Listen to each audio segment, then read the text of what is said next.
honorable members, the Minister, Deputy Minister, DG, and all your team. Morning to all the petitioners who are also joining us to this important portfolio committee meeting. We'll run on the focus on the petitions that have been referred to our attention of the portfolio committee by the Speaker, and we did forwarded all the notes to the department.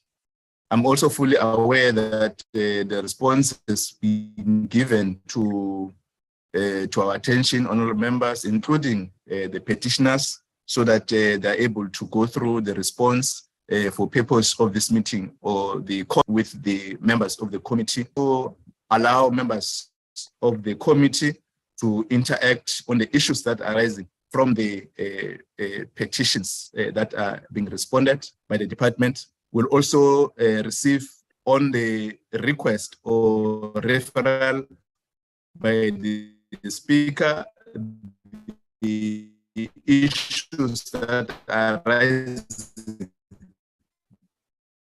from the Zondo Commission in relation to the matters that this portfolio committee needs to interact with. You recall, members, that in our post-SONA briefing by the content advisor, issue arising from Zondo Commission with Mr. Salmon did brief the committee and referred to deal with this matter of the Zondo detail of the letter and also the notes he has prepared, and will then take forward that matter. There's a deadline to update the Speaker on the issues that are arising from the Zondo Commission. Members, I'm also fully aware that it may be the last session of the committee now that we're going to embark on the constituency period. But as you know that we have requested Mr. Matonsi to request some days with the House Chair so that we deal or we interact on the matter that relate to the consequential amendments that will be carried by members of the committee in terms of these issues. I'm also fully aware that this constituency period will request, it will be members and public reps will be interacting with the constituency platform of services. And that, I think, will in the main appreciate the continuous work that officials, minister are assisting when members of the public reps, either in parliament or councillors or ordinary people on the ground, they're raising issues with yourself, the department, and the responses were able to note that as members have already interacted with that. There may be issues in terms of the mobile trucks, which I think you must note the issues that were raised by members in the portfolio committee in our last discussions, that we may need to up the game of the network service, but that's an important area so that services are received by our people. It must be clearer, Minister, I think I must raise this with yourself, that the management of the mobile trucks, it does not lie with the parliament. We don't dictate where the mobile trucks must go, what must happen, but you are responsible as a department with the line function on the ground to assist members of the community in terms of the scheduling of those mobile trucks, and also making sure that the network system is intact. I'm raising this, taking advantage that I bump into the mobile truck where Home Affairs was giving services. And I must confirm that in that system, the system was working very well. Members of the community were as the committee in terms of this mobile truck. So we are going to deal with some of the issues which are here. The last two issues, Minister, I'm sure that you're not prepared for that, but I think you can just give the update as you conclude the meeting on the update on the ZEP, just to give a sense as where we are. I noted the statement issued by the department, and also give us an update. Remember, the committee took a decision, mandated yourself, Minister, and Honorable Hendricks, to deal with the issues that are arising from the private members' bill of Al-Jama, just to give a sense as to where you are. And I'm raising these issues because we are going to recess. We may not have an opportunity to receive some of this update. We can deal with that as you conclude on the item. Mr. Matonzi, I'm inviting you to introduce members in the meeting, how we're going to proceed with the petitioners, and apologies that you must record, and we'll invite the minister to indicate with this team if the apologies that must be recorded. Mr. Matonzi? Yes, Chairperson, from the committee side, there's no apology, Chairperson. Also in the meeting here, we have here Dr. Leon, who also submitted a petition from Stellenbosch. And then also we've got Honorable Graham-Mare, who submitted a petition from the Graaff-Reinet. And then they've also indicated that they might have some of the petitioners who would like to make comments after the department has made responses on the petition.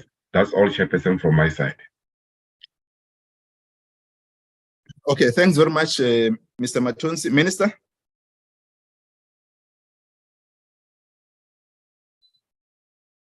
Deputy Minister? Chairperson, I'm here. Oh, okay. Yeah, thank you very much. Yeah. No, I'm sure you want introduction. I'll ask the DG to introduce his team here. Thank you very much. Thank you, Minister. DG? Good morning, Chairperson. Good morning, Minister. Good morning, Deputy Minister and honorable members. From the department, we joined by the following DDGs, Advocate Constance Muhitse, DDG responsible for counter-corruption and security services, DDG Tulani Mavuso, responsible for operations, acting DDG for HR, Tampane Molife Sifanyetso, the CFO, Mr. Gordon Hollambi, and then acting for the DDG IMS. Today it's Mr. Mudiri Matthews, and then acting for Mr. Segama, it's Mr. Patrick Williams. We've also invited two district managers for the Cape Winelands, Ingrid Michaels, and also for the Cape Metro, Bongiwe Sakawuli, and then from our strategy planning team, the Sitle Mtiane, and then Muzi Njoko, Riaz Musa, and then from Ministry, Sia Koza, Madiete Makua, and Modubi Maisela Kamdruli. So that's the team from our side. Thank you so much, Chairperson. Thank you very much. On the introductions, members, you realize that you notice that there's a matter in relation to petition referred also by the speaker on the Congolese. We have referred the matter with the Home Affairs, and they will deal directly with the Congolese matter. There are other issues which we have requested the department to deal with. And we, in our last committee, when they appeared on the matter, we did take in that posture that the department may need to deal with that point. Mr. Matonzi, we are not going to deal with item number 6. Can you slide it again so that I guide how we'll run on the matter? Yes. The item number 6 will not deal with it. We'll deal with item by item. The first item will allow the department to respond to that. We invite Honorable Roos, we invite the petitioner. We close on that matter. We go to a second matter. We go to all the issues, and it's how we'll run on the petitions that are before us. So you need to remove item number 6, and then we'll get members to interact with the issues that are rising from the responses, so that we have sufficient time and clarity on issues that are being raised by our petitioners. And thanks, petitioners, for also joining the meeting so that we interact with issues in our presence and to get your thoughts on the work that Parliament is engaging on and the department. Minister, I will invite you to introduce the responses to the petitioners. Thank you. Hey, let me get it clear. Can I introduce topic by topic? Because I hear you saying we're taking one and then finalize it and go to the other. So when I introduce, can I only introduce the first one, the issue of South Africans abroad? And then I'll follow up thereafter when it's closed to go to the next one. I just want to get your understanding. Yeah, what do you think, Minister? You must introduce all the petitions, and then we'll then invite the petitioners, the first petition and the petitioner, to comment on the matter, and then we interact. We go as all the issues. Okay. No, thank you very much. Yeah, Chair, the first petition from Honorable Roos about South African living abroad. Honorable members may remember that we raised this issue many times in this committee, because indeed it is a problem getting a passport when you are outside the country for those people who stay overseas than inside the country, where you can get your passport within 5 days to a maximum of 13 days. Overseas, it takes a very, very long time. The reason being that the Department of Home Affairs doesn't have any IT automated connection with the missions abroad. Remember, the missions belong to DERCO. We are just using them because they are Home Affairs officials in each mission, but we don't have any direct IT connection with them. So the passports, after being applied for, must come to South Africa via a diplomatic pouch. And the diplomatic pouch is not controlled by us in Home Affairs, it's controlled by the DERCO, because it is their bag. We're just using it, as you know, what a diplomatic pouch is and what it carries and what it helps. But realizing that this is a problem, we came to the committee and told you that we are looking for an alternative method, which will be much faster. And we said we are piloting that in London, because that's where we found most overseas-based South Africans. So we piloted that in London, and we said when the pilot is successful, we'll move over to other countries depending on the number of South Africans there, meaning that we are not saying we won't move to every country, but we start with those which have got a particular number of South Africans who we know will need the services. So I'll leave over to the officials. I'm not sure whether it's the DG or Mr. Mavuso to give you the details of that, but I just wanted to give you a background. That is not something that is entirely new. We've been fighting with the issue. We've been trying everything to make it smoother for people overseas to get their passports. The second one, Chairperson, about Stellenbosch Municipality, the residents there from Dr. Schreiber. Also, Chairperson, you remember that I'm just giving you a background also. We came to the committee to look at our footprint around the country and realize that it's going to take a very long time if we use the method which you are using, where we have got static buildings which must be connected, And in terms of the law, the buildings belong to public works. They are the ones that must acquire them for us, and sometimes they make us wait, etc. And then people have to travel long distances. We then decided that the main delivery mechanism of Home Affairs will be through mobiles. Then that's why all these years, Home Affairs have been having only 100 mobiles.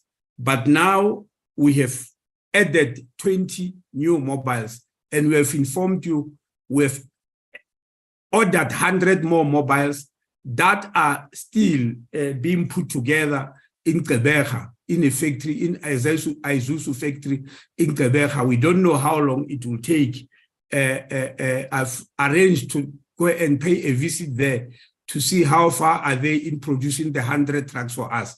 When they come, and we said it will be before the end of the financial year, we'll have increased the mobile units by 120%.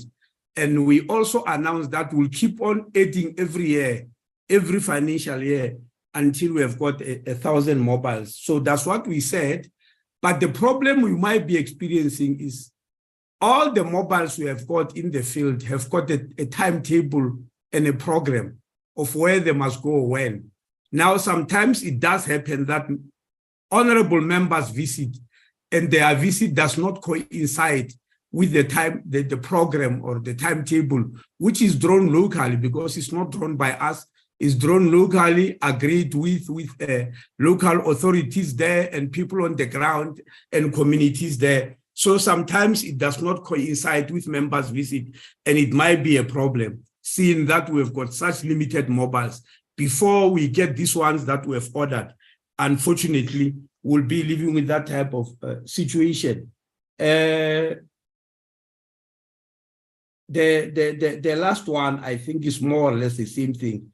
The issues of Graaff-Reinet, which I think is the second time that is raised in this committee about what's going on there and what is that which we are trying to do. I'll also leave that to our officials. And Chairperson, I'm happy that you mentioned that the decision as to where the mobiles must go and the timetable rests with the Department of Home Affairs, because we are the ones who are on the ground every day delivering this type of service, which is our mandate.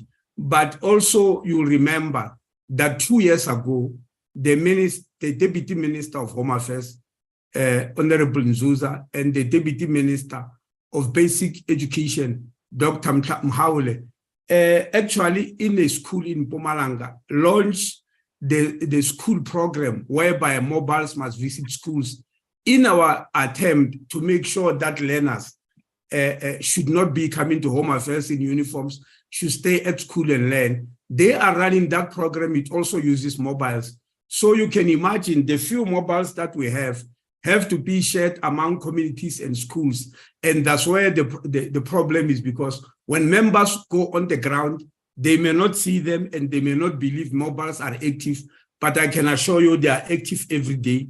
It's only that they might be active in a different part of the country where we are, or in a different part of schools where we are.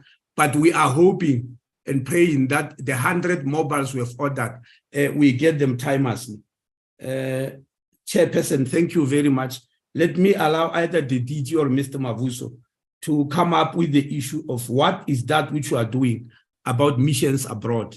Thank you. Thank you, Director General. Thank you so much, Chairperson, and thank you, Minister. So in response to the first petition by Honorable Roos, just to indicate the following, that one... Sorry, DG, I'm not sure whether we can fly it so that also benefit members of the community who don't have a written response for petitioners. Okay, no, thank you. Thank you. That is Chairperson.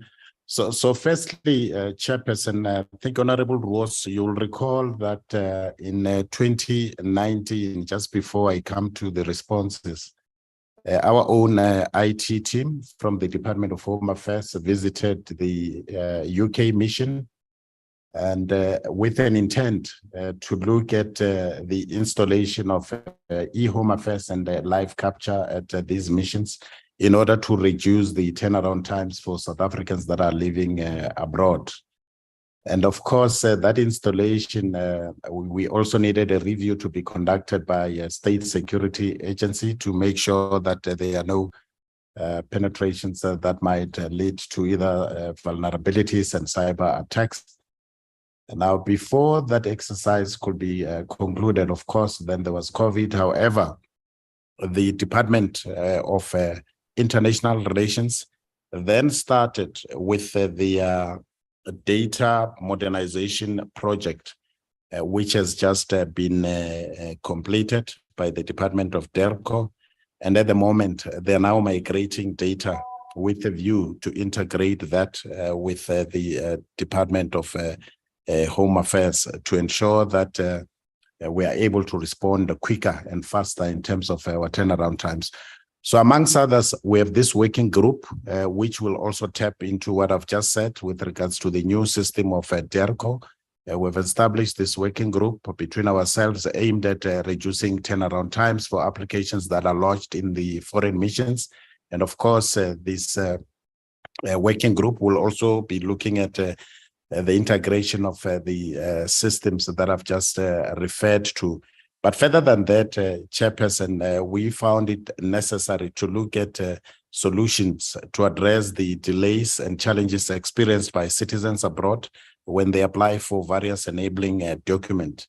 To that extent, myself and the DG at DERCO, we then issued a directive signed by both of us to ensure that the strict compliance by missions and also to ensure that there's an improvement in the turnaround time for applications regarding various enabling documents to ensure that the shortest turnaround times are derived.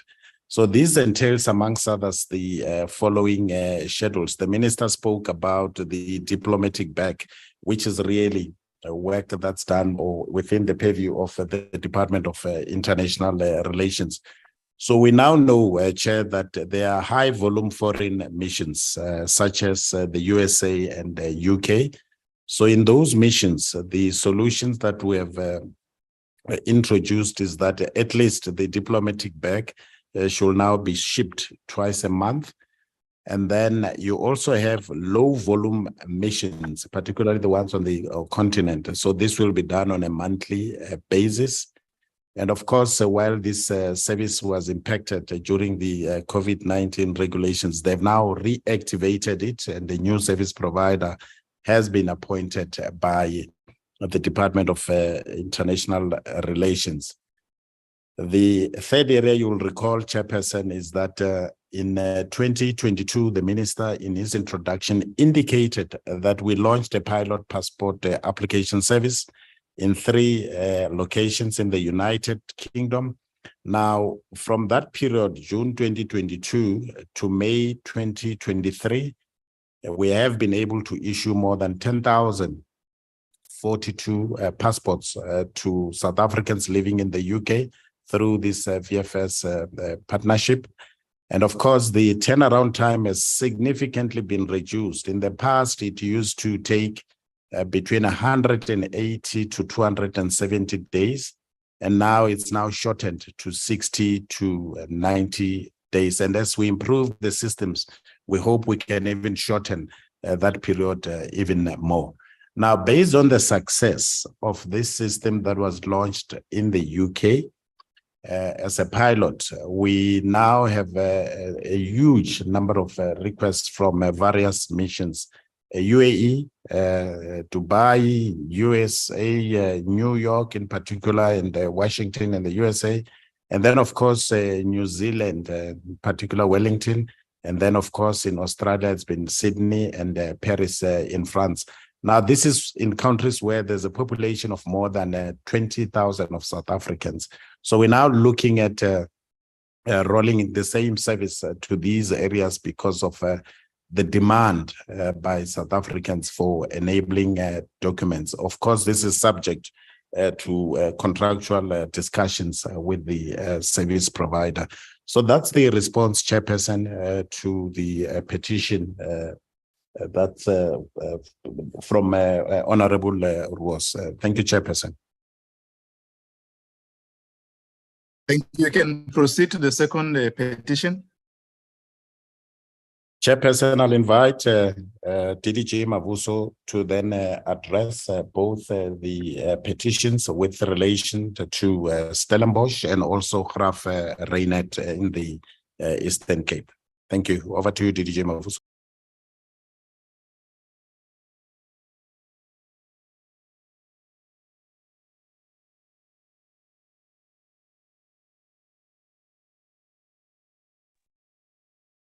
DDG Mavuso, Mose, if you can fly the presentation. Yes, Naude. Good afternoon, Chair and honorable members. No, I will share the presentation from my side, DG. Good morning, Still morning, Mr. Mavuso, it's still morning. We don't know which part of the world you are. Here in South Africa, it's in the morning. Oh, my apologies, Minister and honorable members. So I will just share the presentation in relation to the petition for Stellenbosch. So the presentation is just a short overview of the area that we are serving and where Stellenbosch is located, and just some of the services provided by the Stellenbosch Medium Office and our plan to increase the footprint in the Stellenbosch area. So this is just a geographic layout of the Cape Winelands district where this office is located and where also DHA has a footprint.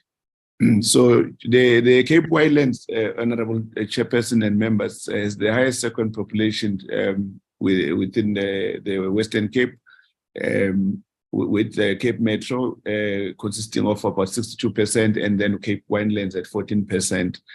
And then 18% of the provincial staff complement is also deployed in the Cape Winelands in those offices that we have indicated. And the offices in this particular district with the highest volumes include Paarl, Stellenbosch, Worcester. They're also busy because of their close proximity to the metro in particular.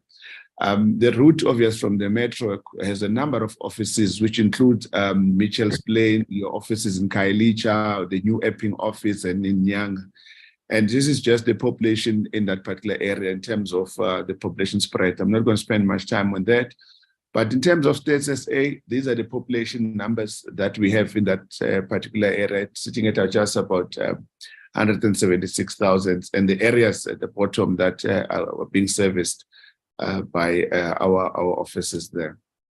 The Stellenbosch office specifically, Chair, has about a staff complement of about 8 officials, which includes obviously the office manager and the one hospital clerk that is servicing 2 hospitals in that particular area to ensure birth registration in the area. So we moved this particular office in Stellenbosch into the current premises in December 2018 in order to ensure that the office can provide modernized services. These obviously include smart cards and passports. And the improvements were although not comprehensive, they managed to increase the capacity with the waiting area increasing from about 8 to 30 seats from the old facility, and obviously increasing the counters to up to 9 and the photo booth. And the office also migrated from the legacy office to a modernized one by ensuring that we issue now no smart card, not green ID books. The building is currently owned by the state and is managed through Public Works. And we also have security services that are provided by the department. There also, as I've said, that we provide the roaming services to local hospital in Stellenbosch and the private facility, which is Mediclinic, where the hospital does the registration. Basically, those hospitals do not have connectivity, but I'll talk about that in the next coming slides. So in terms of the previous financial year, I mean, when you look at the targets for birth registration, we had that office had a target of about 1,258. They exceeded the target to 1,628, including the smart cards. They had a target of about 5,162. They were able to give us 12,988. So I think it just shows the demand, but also the ability of the office to actually meet that particular demand. as I've indicated, that we have two hospitals that we have an official that visit those hospitals to do registrations. These are the two private hospitals, so the one private hospital, which is Mediclinic, and then the public hospital. We have not connected the offices with our systems, but they are going to be connected now in July. They are part and parcel of 346 facilities that we ought to ensure that they are all connected.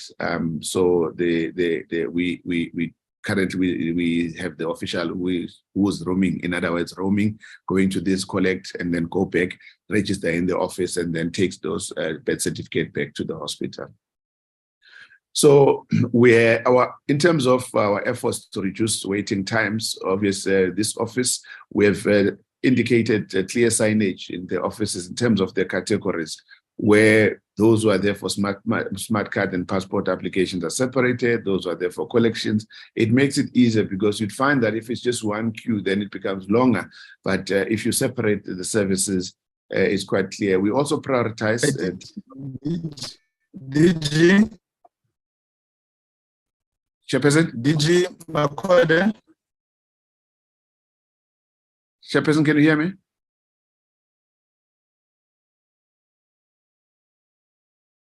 No, proceed, DDG. Proceed. I thought it's cutting. I think the network's on my side. Apologies. Proceed, DDG. Thank you. So the office does prioritize different categories of clients. Basically, our live capture system is built in such a way that when you pull a ticket, if you are able to prioritize a ticket, so you're able to say elderly person with disability, pregnant mothers, and then they can be able, even if a person is number 100, but if they're still number 50 in front of them, they will be called first because the ticket is able to be prioritized automatically on the system. And then obviously the learners that are accompanied by their parents to do smart ID cards for matric examination. These are the ones, as the minister had said, that we ideally, we actually want to do the applications from schools to avoid them obviously coming to our offices. And then also office managers, the office manager and all office managers in our department, they have a compulsory brief that they need to walk the floors to ensure that they're able to monitor and direct the clients and also provide continuous communication to clients. And also we've asked that we increase the awareness. We've put pamphlets where we increase awareness on our pilot, on our booking system, which we piloted last year. The booking system has been a success. As we speak this week, over 1.4 million users have used it since July. In Gauteng, it's working very well with offices that have taken up. So all the other provincial managers are also mobilizing their clients to ensure that they get used to the booking. Just the pictures provide the old office space, and on the right-hand side, top right, is the new office counters and the new office interior and the waiting area on the bottom left. So what we are doing also is that we had a partnership that we have with the banks. We are supposed to have increased the capacity at Stellenbosch with the Absa Bank that was supposed to be opened, but we had a few issues relating to equipment and also identifying staff that will go to those offices. Our plan is to open this office on the 26th of June to provide the services through our e-home affairs platforms for clients who are applying for passports and smart ID cards. The infrastructure for the bank's branch will include obviously 2 waiting areas, 2 counters, and just 1 photo booth. And also the branch, as I said, will provide those 2 products. The challenges that we have with the office is that the space in the Stellenbosch office remains a concern to us. We have not been able to get an adequate office that can actually serve the clientele that we want. We're still obviously committed to look for a bigger office space to increase even the waiting areas, in particular to increase the staffing capacity to be able to service the area much more smooth. And also our load shedding issues continue to disrupt some of the services, even though we do have the generator that needs to be switched on and off during the rebooting process. And also system stability, obviously, during working hours does affect and contribute to some queues because it's a small office. This is an area where we have an intervention that we have reported to the Portfolio Committee on the work that we are doing with the CSIR to improve the system's availability throughout the country. So work is continuing. I've indicated that the human resource capacity is receiving attention, but also where we are affected by natural attrition, we do try and ensure that the post is filled as quickly as possible. Thank you, Chair. That then concludes my presentation on Stellenbosch. If you allow me, Chair, I can continue to the next one on Graaff-Reinet. Yes, proceed, TDG Mavuso. Thank you. Thank you very much, Chairperson. On Graaff-Reinet, Honorable Chairperson, the office received a visit by members of the Democratic Alliance, so either in the national sphere of government, also a local government. So this took place on the 19th of April 2023. The department was visited by members with a delegation of about approximately 10 leaders. They were led, obviously, by the member of the Portfolio Committee, Honorable Kanyile. The petition, obviously, came from Honorable Samantha Graham-Mare, who was accompanied by some of the councillors in that particular area. So, Chairperson, basically, the Graaff-Reinet office is located within the Dr. Beyers Naude local municipality, which is the focus point for this particular report. This municipality was as a result of the merger of a few local municipalities within the area where Graaff-Reinet falls into. So just as a way of demonstrating, Chairperson, the office which is located in Graaff-Reinet in the CBD, the other towns where there's no Home Affairs footprint, we have indicated them there. There's a list of those towns and the distance in terms of where they are located, in terms of the proximity to the office.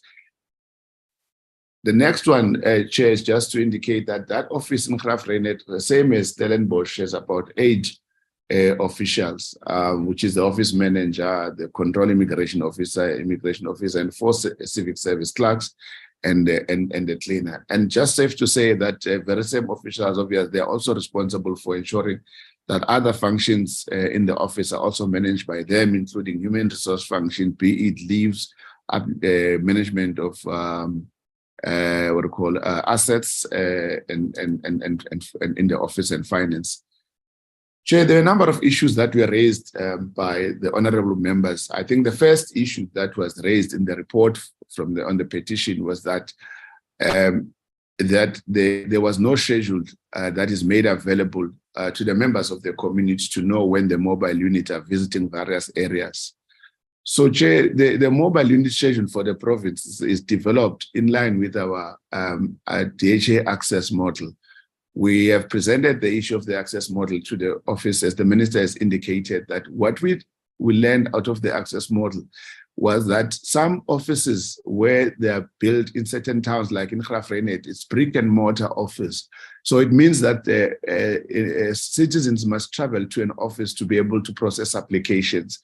So the access model says to us, but you should actually be able to reach those communities that are poor, that do not have fares to, travel hundreds and odd kilometers to the nearest office.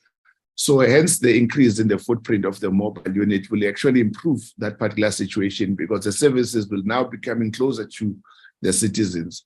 So the minister also talked about the issue of the MOU that we have with the Department of Basic Education, where there's a program for mobile units to visit those particular areas. So in this particular municipality, there are 4 methods of providing services to the communities in this. First is the office in Graaff-Reinet. 2 is the visit that we do to hospital.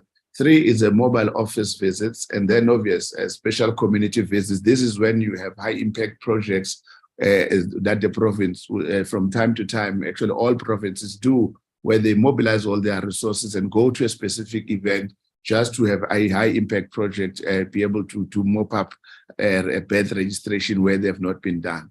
So the last 3 methods are meant to provide services access closer to the citizens, and also the schedule of visitations is also shared with local stakeholders where it's communicated through councillors to the speakers, to the mayors of within this particular area.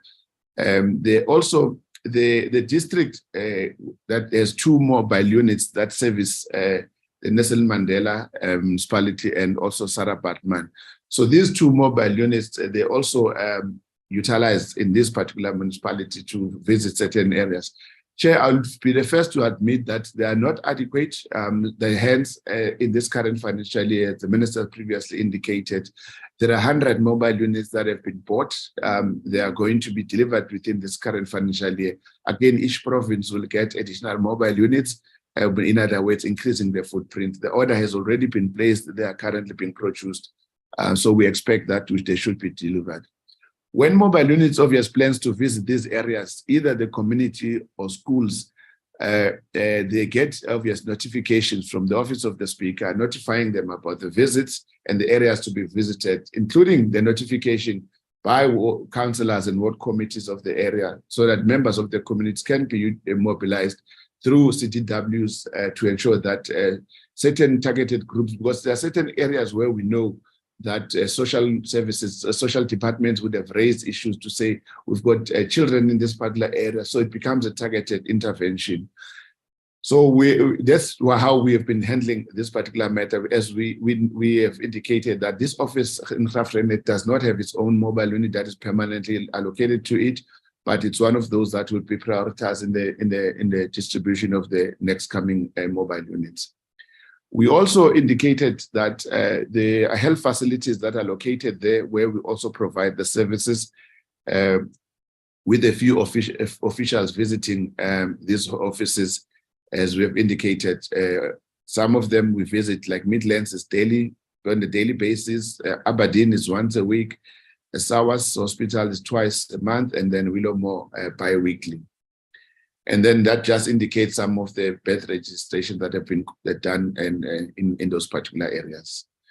Chair, on the generator for the office, there was an issue that was raised about the non-functional generator. It is true that the landlord owns the generator, not the department, and they have tried several times to fix the generator, but the problems persist.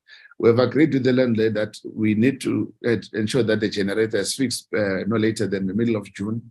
If that fails, we will then procure our own generator and install it, because it does have a huge impact when there's a load shedding. The issue of the payment, where the members raised the issue why the office is using the point of sale system, which is the speed point, and to say, how do we handle clients who do not have cards? We do offer the hybrid payment system within the office, but we discourage or encourage clients to use card instead of cash, because, Chair, we have been targeted in many offices with the issue of cash. Not only do we have problems of cash management sometimes by staff members, but we also have a situation where the robberies occur. Last week, we had the same issue in Mpumalanga, where an office was robbed of cash. So we want to ensure that we minimize those incidences of cash in the office, if there is cash, but it must be very little. In terms of downtimes, I think I've indicated that the issue of the system downtime, if it's nationwide, we are dealing with that issue through the intervention of the CSIR. But if it's isolated incidents like system interruptions due to load shedding and cable theft, that impacts on SITA's ability to provide connectivity. Obviously, this is something that we deal with it together with SITA and the service providers that provide network connectivity. Incidents of cable theft are increasing. The issue of load shedding and the absence of the generator in that office is obviously creating breakage in services. So where there are experiences of system downtime, obviously, we've got a regional IT officer who's responsible for attending to all the offices in that area when the system is down, to ensure that the recovery of the services and that clients are assisted immediately after that is something that is continuous, and we are monitoring that. Chair, there was another issue that there are not designated areas for queues, and there are no signs inside the office where people are appointed to collect their IDs or passports or apply for birth certificates. Chair, I wish to confirm that there are signs in the office for services and designated queues for collections, and also the floor walking is done in the office. The office manager obviously does that with the delegated officials. Chair, the office is not one of the busiest offices. However, on the busy days, they also use additional services of an intern who helps to direct the clients to ensure that they don't wait for long queues. The office, Chair, there was another issue that was raised where is the office one of the offices that are having a booking system, and how does it handle the clients who have made the booking when the system is offline? Graaff-Reinet is one of the offices that are on the booking system, and the BAP system is mostly utilized, by people who have access to smartphones. But we have provided the office with the tablet so that they can also assist the clients to make the bookings. But when there's load shedding or system downtimes in the office, the manager communicates with clients and advises the clients to reschedule their appointments or request the client to come back when the system is back online. There is that communication where clients are called, and then they get prioritized if their appointment was disrupted. And then there was a question in terms of the estimated number of clients that are serviced per day. As I've said, that on a normal day, it's not a busy office. The office services about 80 people per day. This includes all the services. So in other words, those who are there for pets, those who are there for death registration, those who are there for smart cards or passport application. So it differs, different types of services differs on a day-to-day basis. But if it's busy, in particular during month end or during school holidays, the office can see about 150 or so clients, and the queues are manageable when all staff are on duty and the systems are up and running. Chair, I think I've answered this question earlier in terms of the staff complement in the office. Obviously, we're looking to ensure that we are able to increase again. The limitation in terms of the COE of the department makes it difficult for us to, put more numbers in offices because of the limitation. But again, through the minister and the DG, we have had at least this year been able to fill over 600 positions in front offices based on the funding that was made available by National Treasury. So we are continuing to do so. And there was a bias towards front offices instead of immigration, because Minister wanted to ensure that all offices have heads or they have managers, because we couldn't run offices without having managers. And then I've indicated earlier on the mobile visits to say that the method that is used, because this question was raised twice. And then the other issue is how best are we assisting the clients and ensure that they receive their passports as they apply on time, and it's not their fault that systems are down. Chair, what we have said is that with regards to passport collections in particular, when the systems are down in that office, the official use the manual register they follow a procedure that is needed to be followed to assist the clients. And then clients for passport collections are not sent back. We are able to update at the back end, but we only give those who are there on their own for their own passport. We don't do third-party collections for passport and smart cards. We need to ensure that it's a rightful applicant and the owner who must collect his own applicant. So we do ensure that we don't do that. And then there was an issue that Bethesda was never visited by the mobile unit, and there's a high rate of unemployment in the area. It is true that we have not had a visit in that area to a mobile unit. However, there is an office vehicle that visits that particular area in terms of taking ID applications. So it's one of the areas, obviously, that will be prioritized. The area has been noted to include farms around it, and we need to ensure that those people in farms also get services. In terms of the equipment, whether their mobile units are equipped with necessary equipment, yes, we've got all the necessary equipment. Our mobile units have got a generator, they've got a photocopier, they've got a scanner. So clients that come without any copies, because of not having access to resources, we are ensuring that they are not turned back. We help them. The only clients where they are struggling with the copies is those that are only serviced when we go with the car to collect those applications in that particular area. But obviously, as I've indicated, the additional mobile unit will create the capacity for us to be able to do that. There was an issue that was raised that the camera is not functional. We checked with the officers, we are compiling the report. The camera is fully functional. And it is improbable that the camera is, when the camera is not working, we would get photos elsewhere, infuse it into the modernization. It is not possible, Chairperson, that with a modernized system, you can bring your own photos. The only time you bring your own photos is when you are doing a TIC, which is a temporary ID card certificate, or a green ID book. But with the smart card, you have to have a functioning photo booth for you to be able, because of the integration that has been designed. The next one is around a bunch of IDs collected by people of Willowmore and hand them to communities. We don't give a bunch of IDs to be distributed, because with the IDs, it's you need to have authenticate the client. You can only collect the smart ID card when you're in the office or when you're in the mobile truck, because that's when you need to be able to authenticate. So I think it's very important that we refute that. And then secondly, the hospital clerk or the LRB team, which is late registration of birth team, is also visiting a number of areas where they do collection utilizing the mobile units. Chair, there was another issue that was raised that said there are no stakeholder forum meetings and that people are complaining about not having information about our office services. The office manager in Graaff-Reinet is actually the secretary of the stakeholder forum.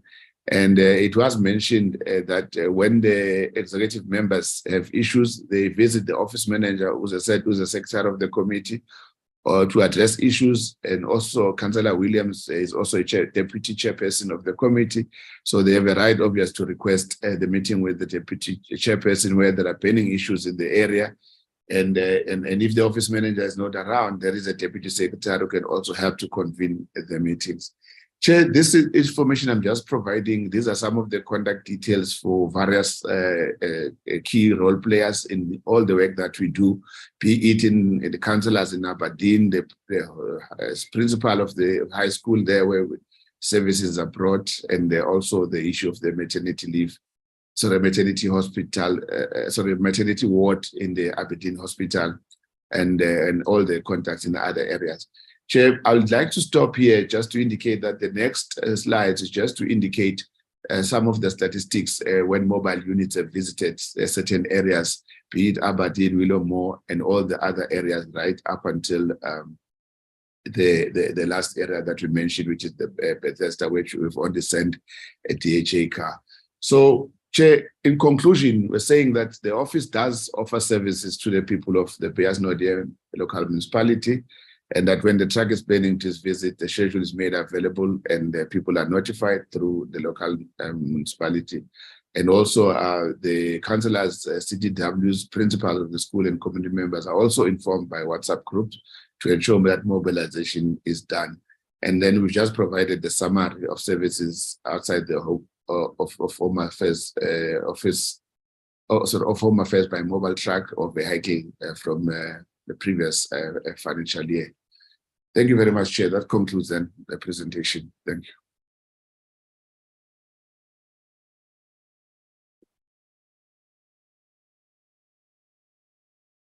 Thank you very much. Thanks very much, Mr. Mavuso, DDG. DG, can I check if those are all the responses for the attention of the committee and the petitioners?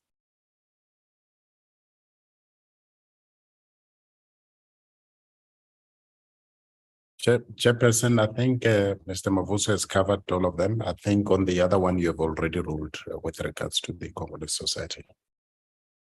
Okay, thanks very much, DG. Thanks, DDG Mavuso. Members, these are the responses which were commissioned for the petitioners as a result, as indicated earlier on.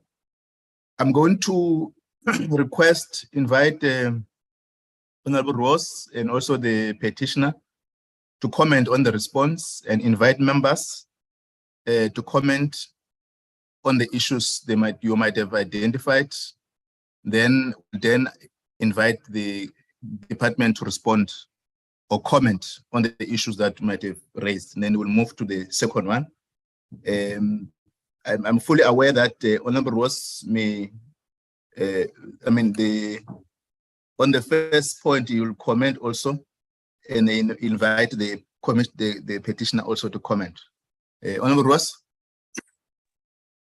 Thank you, Chairperson. Chair, with your indulgence, may we just ask that the petitioner speak first? Okay. No, thanks, Honorable Roos. That's fine. Thank you. Can you invite him? Okay. So the petitioner is Mary Truman Packard. Okay. Thank you. You can then comment on the response you've received from the department. Thank you. Thank you for having me today. I just wanted to address a few concerns that have been addressed by many of South Africans abroad. They were speaking about the debag times, which I know that she's heard that you've addressed about twice a month. There is also some concerns. Now, we've got some responses about people who got their passports recently. It has seemed to, and this is in the UK, which it seems has arrived on time. So they've gotten their passports within 3 months, which is great. It's really nice to hear that there's something being done. And we realize that there could be an issue for other people getting passports, that there may be an issue arising regarding payments online. Perhaps on the documents, there is nothing that has stipulates where they can pay, how they can pay. And maybe perhaps you could better that and add all the payment facilities, what they need to do. And also we realize that when people are outside, now we're not just talking about the UK, I'm in France, for example. Outside of France, we have people sending self-addressed envelopes to the consulate. Then the consulate has to put them into bags, and then the bags has to come into Home Affairs. Now we realize that there is a delay on time also with the fact that they've changed over new roles, and there's people that have I'm trying to find the word because I'm thinking in French, that have left the consulate now, and they're rehiring new people. 2 people in the consulate in Paris, for example, doesn't seem to be efficient because so many people are trying to call in and nobody's answering. So they're having issues with that. Thankfully, I can get back to people and I go to the embassy and I can sort that out. But I'm just thinking about people in other embassies who can't go to the embassies and say, could you sort out things for people outside of their CBD areas? So that's what I've been noticing are issues. So we also got to understand that I don't know if I heard this correctly. You have mobiles that could be available. Miss Packard? Yes. I have noted issues you've raised in your intro. I wanted to assist you so that we are structured in the issues we're dealing with and members are following. The department has responded to their petition. I'm not saying that those issues are not important to raise it, but we will request you to, in the main, focus on the on the response, so that you also assist members whether the issues you have raised are indeed what the department are responding and what is the service plan around it. I'm just wanted to narrow your focus around that, but noting other issues which you are dealing with. Is the response on the petition sufficient in the manner that you have raised? Because the committee has a responsibility after this meeting to write back. I'm satisfied with some of the responses, sir. Thank you very much for that. I just want to have a little bit more clarity on the new mobiles that you had mentioned, please. Chairperson.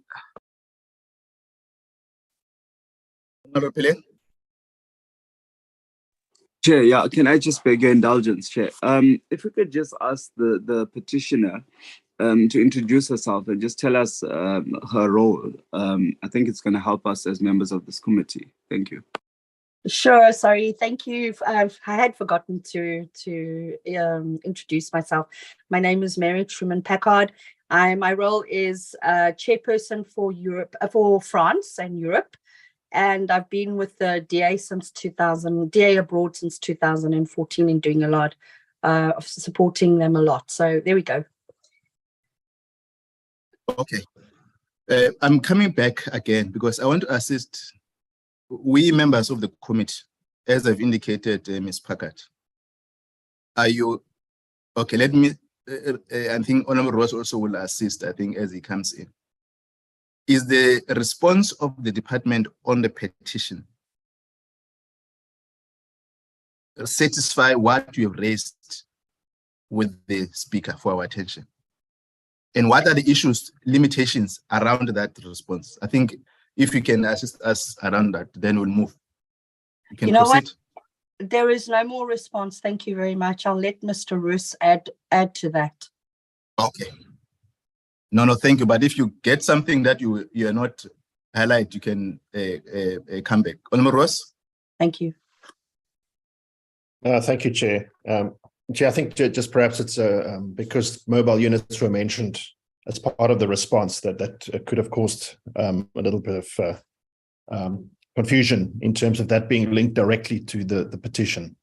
But Chairperson, we welcome the establishment of the Home Affairs and DIRCO working group, and really a big thank you to the DG of Home Affairs and to the Minister for taking these cries seriously.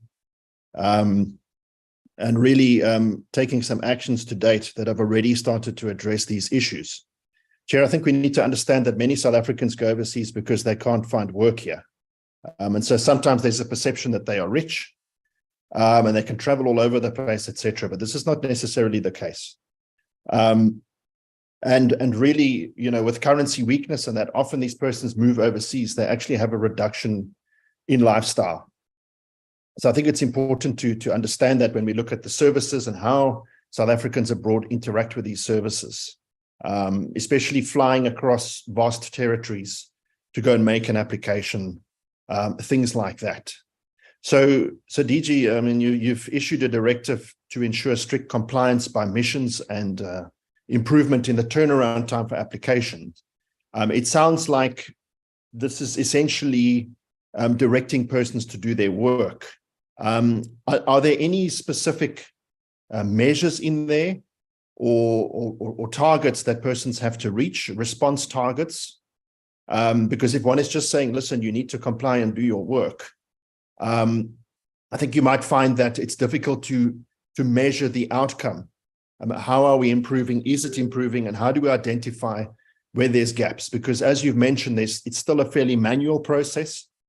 I've seen numerous press releases and stories overseas of the ability of other countries, such as India, to issue passports within a week or two from a foreign country by implementing new technology. And I think as much as we welcome the improved turnaround time, there is still a lot of room for improvement, as you've alluded to. But I think so the first key thing is really to understand this directive. What does it say in terms of response times, turnaround times, and measures so that we understand, apart from the diplomatic bag, are we improving? Because I'll give you an example. I received a call for help late last year that an applicant was given an appointment at the High Commission consular office in Wellington in New Zealand in 11 months' time. So this was after COVID had been completed. So that's 11 months before you can lodge an application. And that's a more extreme example, but you know, we've got multiple cases where it's 6 months, etc., where we have to come and intervene and say, no, come on, this cannot be right. So I want to understand why this is taking place. Has that been resolved? Because before COVID, one could walk in and get an appointment, and now there's this requirement to log an appointment beforehand, but it seems like it's taking months to do that. And then once this booking email is received, it advises applicants that it will take approximately 6 to 12 months to be finalized. So with the diplomatic bag measures you're putting in place, I would imagine that you would be able to ship a passport within 3 months.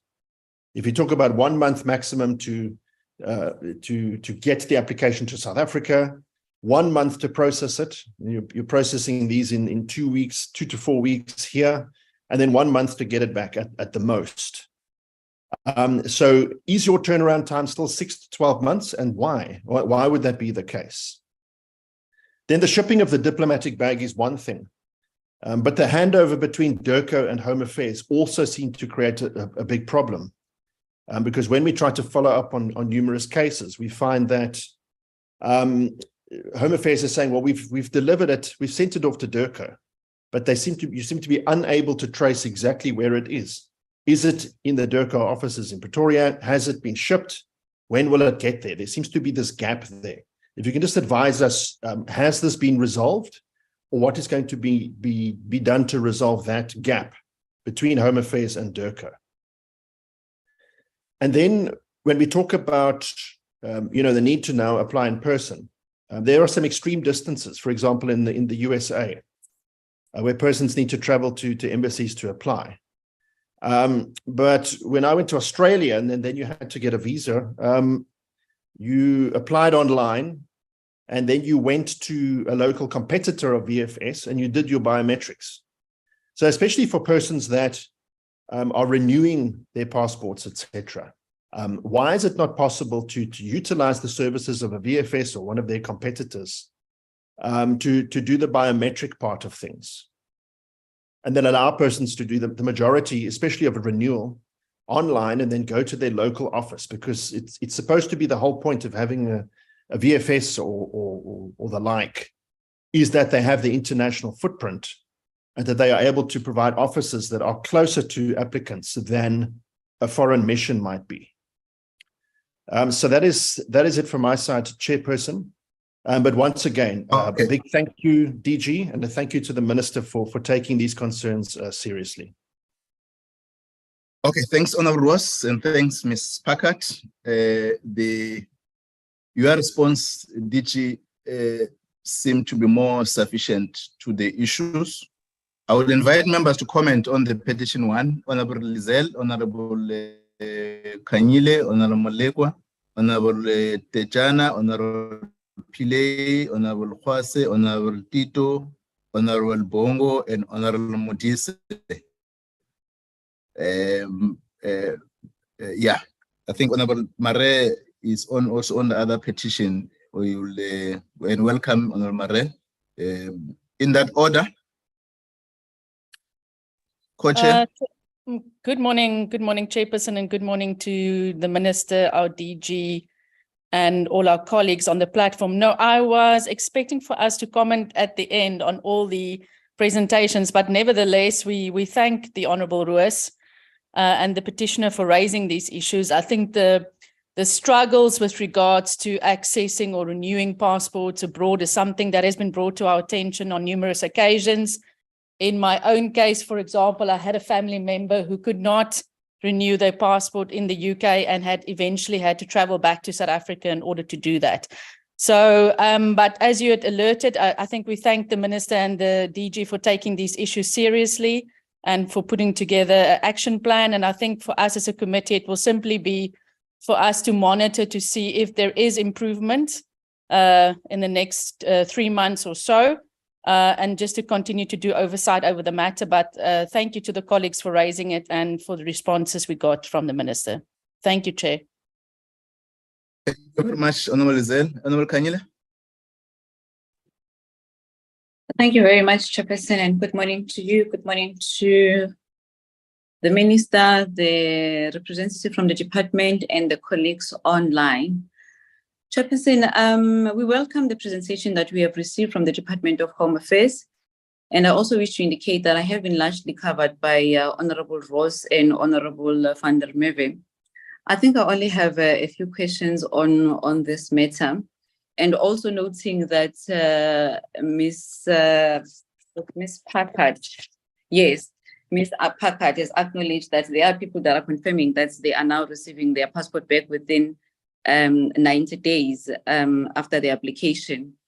The question that I have is that does the department have a system that they use to track the applications from when they have been put into the diplomatic bag all the way to DIRCO and to Home Affairs?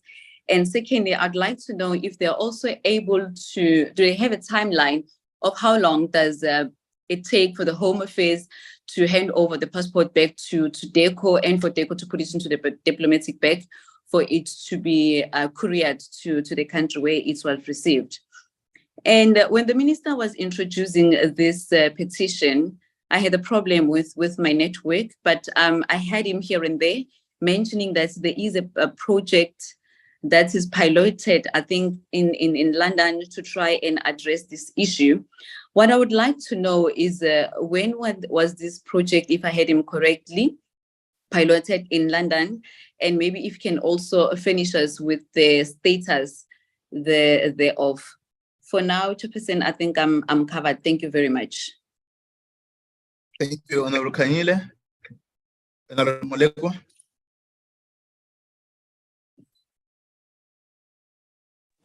Thank you very much, Chairperson.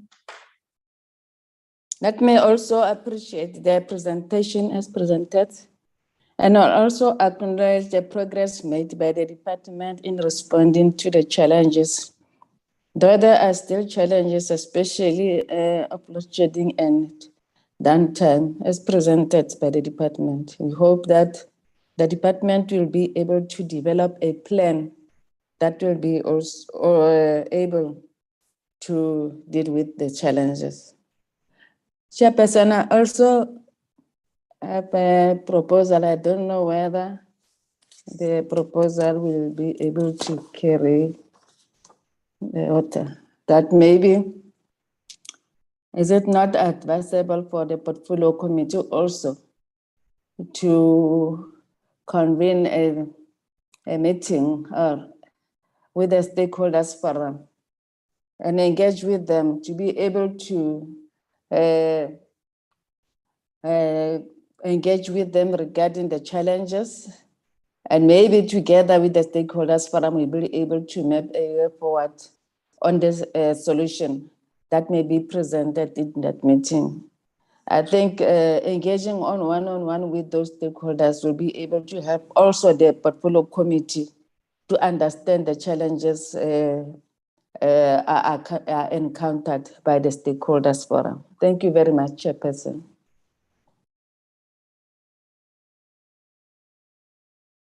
Thank you very much, Honorable Molekwa. Honorable Tejana. Thanks, Chairperson. And good morning to yourselves and the leadership. No, I think it's worth appreciating what we have received as a response, and we appreciate what was raised from the petition.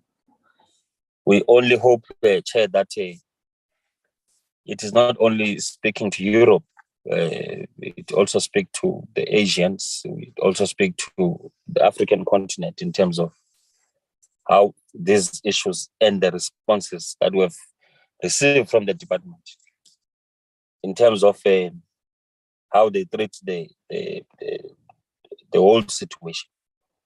We hope that if you are in Nigeria or you are in Congo, and these applications and the response that we have received from the department in terms of the turnaround time of passports and all of that is treated the same as those that are in London, in France, Paris, and all of that. So we appreciate what indeed has been raised as a petition from the people of these ones. So I wanted to raise that, but I don't have an issue at this point. I just wanted to raise that. Thanks, Chairperson. Thank you, Honorable Tejana, for your contributions. Honorable Pile.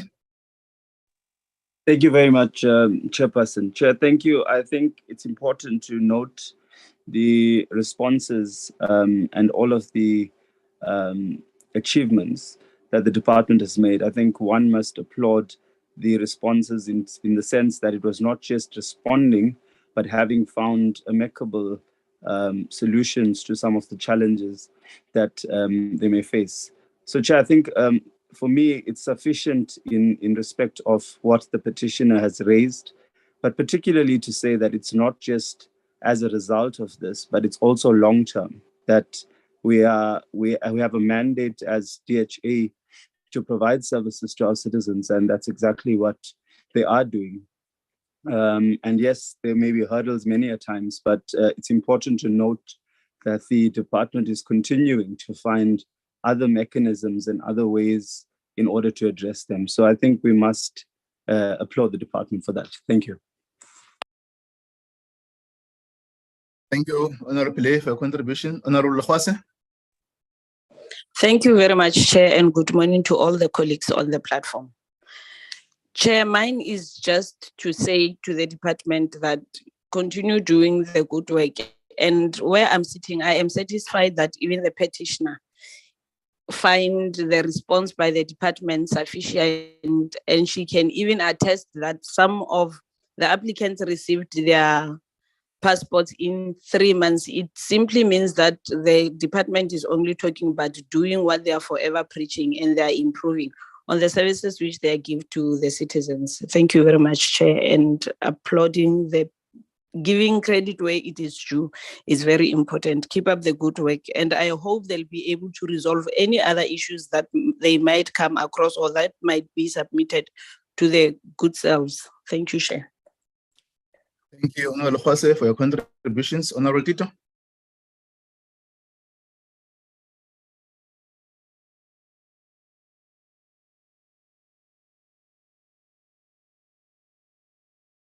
Honorable Bongani. Thank you, Chair, and good morning. I would like to appreciate the report like all other colleagues. And I want to quote and refer you to a certain Dumile Mlambo, who said, who posted on Facebook, and he said the following: I find it quite commendable how Dr. Aaron Motsoaledi quickly grasped the affairs of his new portfolio. For someone who is a medical doctor by profession and who has led health department, and this is a massive shift, he's doing very well. This is what was posted on Facebook. So I think the comments by the petitioner and the comments by Honorable Roos and the comments of all the members attest to what Dumile Mlambo posted on the social media. And I think the same can be said to the DG of the department, and the Deputy Minister, and the entire Home Affairs team. I need to say this, that from where we started with the department and now, I think the work that this department in terms of changing and turning things around is quite, it is quite commendable. And the work that the DG has said they are doing with DECO, I think it's quite a good job, because DECO is a key stakeholder, and as Home Affairs, we can use them as a force multiplier in terms of ensuring that we cover all the issues that even what Honorable Dejane says, that you need to look at Asia, the same must be apply. Africa, the same must apply. I think the DECO relationship will yield all those results. We know that yes, because of a lot of backlogs, there are some of the challenges, but I'm happy that the petitioner is happy, and I'm happy that Honorable Ross is happy, and he's also saying that the department, the DG and the minister are doing quite a commendable work. And we appreciate that also from the ruling party chairperson. Thank you. Thank you, Honorable Bongani. Stop praise singing, man. Stop praise singing, please.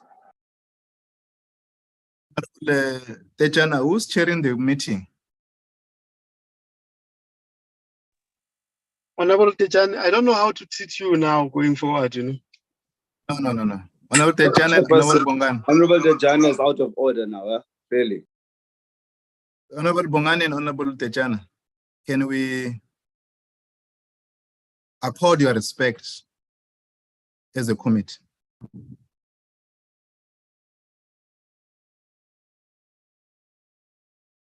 Thank you. Honorable Disemte.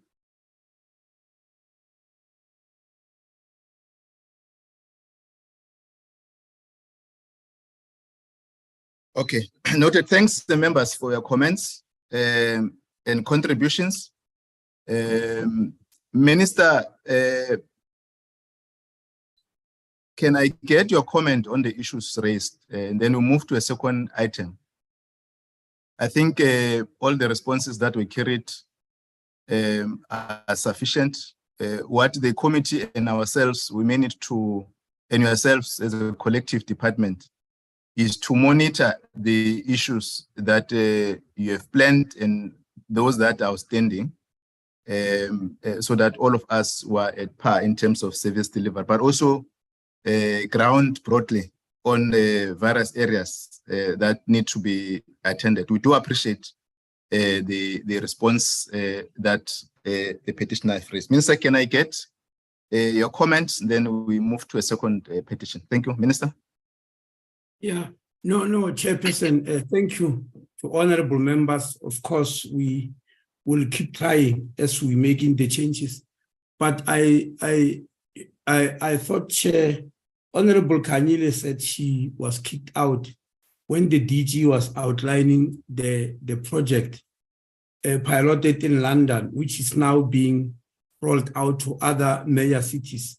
I thought she asked exactly about the project, but I thought the DG has outlined it, unless maybe we promise her that the DG will phone her after this meeting to tell her, because I think all the other members have heard about it and how it is run. Otherwise, thank you very much.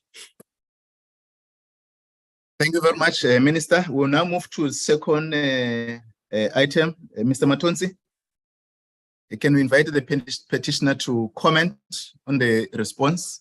It's Honorable Mare. The person, it's Honorable Schreiber, I think, is next. Yes. Is the Mr. Matonzi, can I draw your attention? Yes, Chair. Our petitioner is Honorable Leon Schreiber. Dr. Leon Schreiber. Yeah, Dr. Leon. Yes. Thank you very much, Dr. Leon. You can proceed on the comments on the issues that you raised, and thanks for raising the issues, and welcome to the meeting. You can proceed. Thank you very much, Chair and colleagues. It's a pleasure to be here with you today at the Home Affairs Committee. Thank you very much for taking on this particular issue.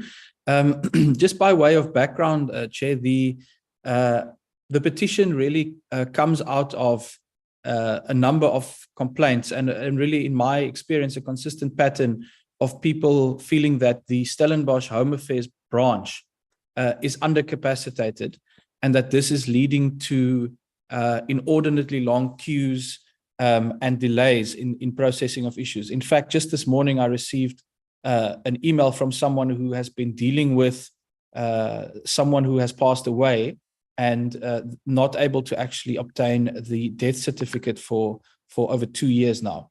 So those are the kind of issues that inform this petition.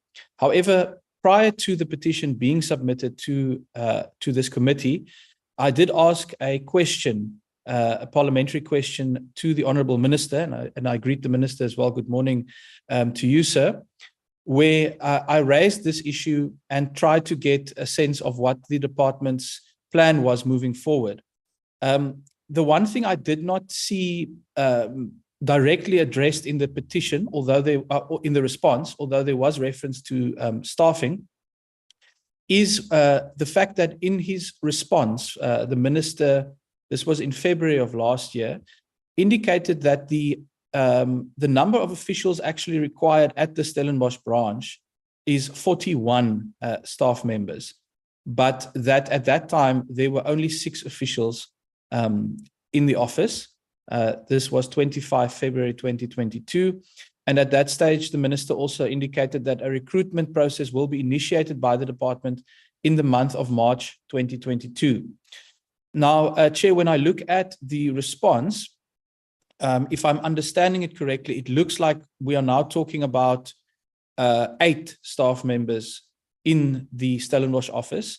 So I think my first question would be some more information on the staffing aspect specifically. In other words, if the service standards require 44 staff members, we are now sitting with 41 staff members. We are now sitting with 8, up from 6. Is there a plan for further recruitment and enhancement of the staffing component at the office? So that is really the first thing I'd like a bit of additional clarity on. I also understood then, as a second follow-up, Chair, that there was a reference to mobile offices by the Minister.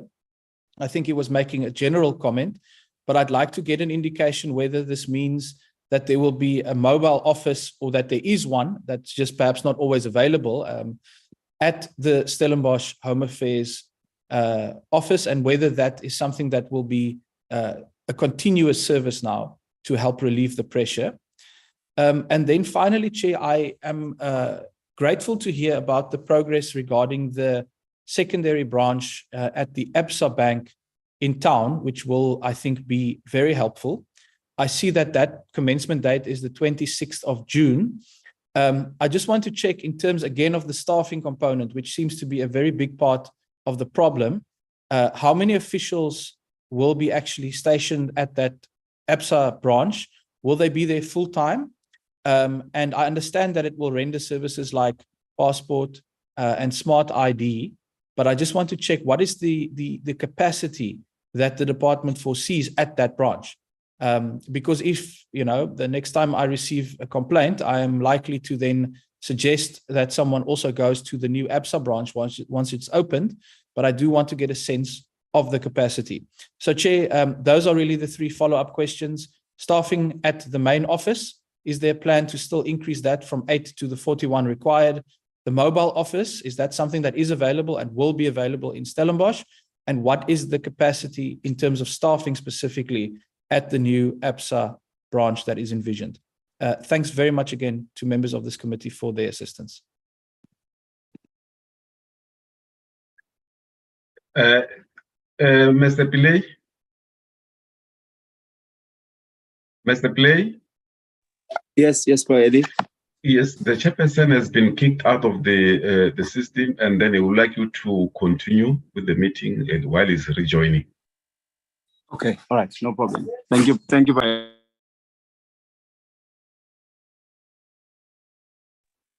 Can we move to Honorable Roos, and then we can do Honorable Lizal, Honorable Molekwa, Honorable Kanile, Honorable Dejane, Honorable Bongo, Honorable Tito, and Honorable Modise. Thank you. Thank you, Chairperson. There's really just one additional question from my side, because you've had a number of inquiries over the years. It seems like Stellenbosch got the equipment for the Home Affairs office in Absa about 3 years ago. I'd just like to understand why did it take 3 years to put a staff member there in Stellenbosch? I think it would have made a big difference to the Stellenbosch branch itself to take a bit of load off of it. So that's my only real concern there, is why did it take 3 years to now staff that and open it since the equipment was delivered? But otherwise, yes, we welcome the inputs and the responses from Home Affairs. Thank you. Honorable Lizal. Thank you, Honorable Roos. Thank you very much, Acting Chairperson. I want to thank Dr. Schreiber for raising this issue with us. I think, in fact, some of the challenges that he's highlighted, whether it's the issue of long queues or systems being offline or even capacity in general at offices, is something that, it is a problem within Home Affairs in general, in that whether it's at the Bellville office or the Barrack Street office or some of your offices in KwaZulu-Natal. But I think for me, the biggest issue is DG, and I've raised it before, Honourable Minister, as well. You know, we would really alleviate the pressure on offices that are struggling by expanding our footprint to banks. And yes, we've just mentioned now that Stellenbosch will be working with APSA. But I just thought I would ask a question in general in terms of, you know, why does it seem that we are not moving in terms of expanding our footprint with banks across the country? Because it's only a handful of banks that are providing those services. And then with regards to, I don't know if I want to ask also, Minister, on the issue of your mobile trucks. Of course, we welcome that there will be more of those trucks being rolled out, and hopefully Stellenbosch will also benefit from one. But I think at some point as a committee as well, Acting Chairperson, we need to be able to get these schedules, this access model, the schedule of mobile trucks. We've asked about it before, but I mean, at the end of the day, every day we are confronted with citizens who phone us and tell us they're unable to get the services that they need from an office, whether it's the Stellenbosch office or an office in Zululand or wherever. And we need to be able to have access to those mobile truck schedules so that we can at least point people to where those trucks will be in the various provinces. And that would really be my appeal. Thank you, Acting Chair. Thank you. The chair's back. Chairperson, if you take over, it's Honorable Molekwa that's next. Thank you. Thank you, Honorable Pile. Honorable Molekwa.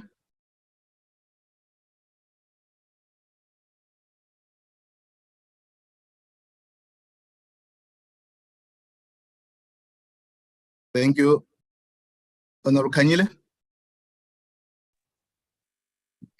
Thank you, Chairperson. We welcome the petition together with the responses from the department. I only have, I think, about two follow-up questions. On the 18th of May, 2022, we conducted an oversight in this particular office. And likely when we were there, I believe the DG and some officials from the department as well were there. And we also discussed the issue of the shortage of officials. In the meeting that we had on the same day, he indicated that from the budget allocated by the National Treasury, there were some positions that were going to be advertised for this particular office. What I would like to find out is whether that process has started and how far it is at this particular point in time. And secondly, during the responses, they have indicated that when there is a load shedding, their generator is switched on and off due to rebooting. I'd like to understand, why is this generator being switched on and off? What is the condition of this generator? And if there's something wrong with it, is there something that is being done to address this issue of rebooting? Thank you very much, Chairperson. Thank you very much, Honorable Kanyile. Honorable Dejana. Yeah, thanks, Chair. Once more. Well, I've got quite a few issues that I want to talk to in respect to this item. We once, in our contributions in the committee, Chair, we said it is very important for the department to offer services. If you offer a service in Stellenbosch, offer the service elsewhere to avoid questions. Because the reason why we have this petition is because in another office in Mendy, the situation is different. Irrespective of how we have arrived to that, but the situation is different. Hence, the people of Stellenbosch came to us and say, through the doctor who came here, are raising the issues that they are raising. It is important for government, for any government, when they render services equally and same service to their people, especially in respect to Home Affairs. So I want to make a plea to Dr. Motsoaledi that to avoid unnecessary conversation like this one, let's have services. If you want to put a light in Musina, put a light in East London at the same time, so that whatever happens, whatever questions that might come, the questions at least we are able to address, because the petition that has came from Stellenbosch is going to come from elsewhere, because there are similarities. But we are dealing with one national department. We're not dealing with multiple departments. We're not dealing with multiple functions. We're dealing with a function that is rendered by one department. When we offer a service, whichever service that we're offering as Home Affairs, can we then offer it and put light on it at the same time, so that we avoid unnecessary conversation that we should have avoided. I looked at the pictures that were shown by Mr. Mavuso here, and we have said all the time that what triggers us as members of this committee is long queues. So what I'm saying now is going to be linked with what I said earlier. So if you look at the pictures, you can see that only 20 people then can be accommodated in that office in Stellenbosch.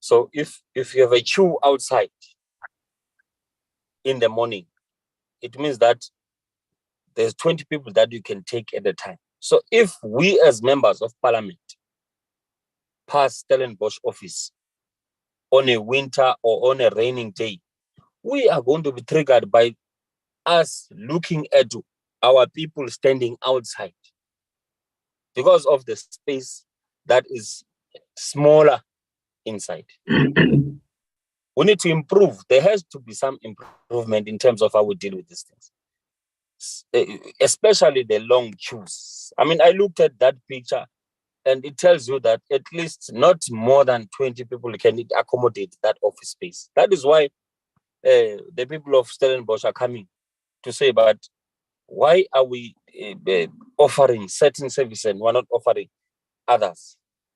So we need to find a way of dealing with our office must be this. I said when we went to an oversight visit in Manlin, I said this is an ideal office of Home Affairs. It is. I'm still confirming that. It is an ideal office because its space is fine, and then it just needs a few things for it to operate optimally. So that is what should happen, even in Stellenbosch, even in Kailicha, and all where we have offices of Home Affairs. The minister must just try to push harder, not wait for Bob Bongo to come and praise him here for things that are not necessary. So we have two mobile. The report says, we've got mobile trucks that are operating, which is a very critical role that those mobiles will be working. But Western Cape, as compared to any other province, I don't think the allocation is proportional. And I don't think the allocation is in terms of performance of offices. I think the department will have to look into that. So you can't have, for instance, two mobile trucks in the Western Cape and have one. It's an example, one in KZN, Durban, which is supposed to service the entire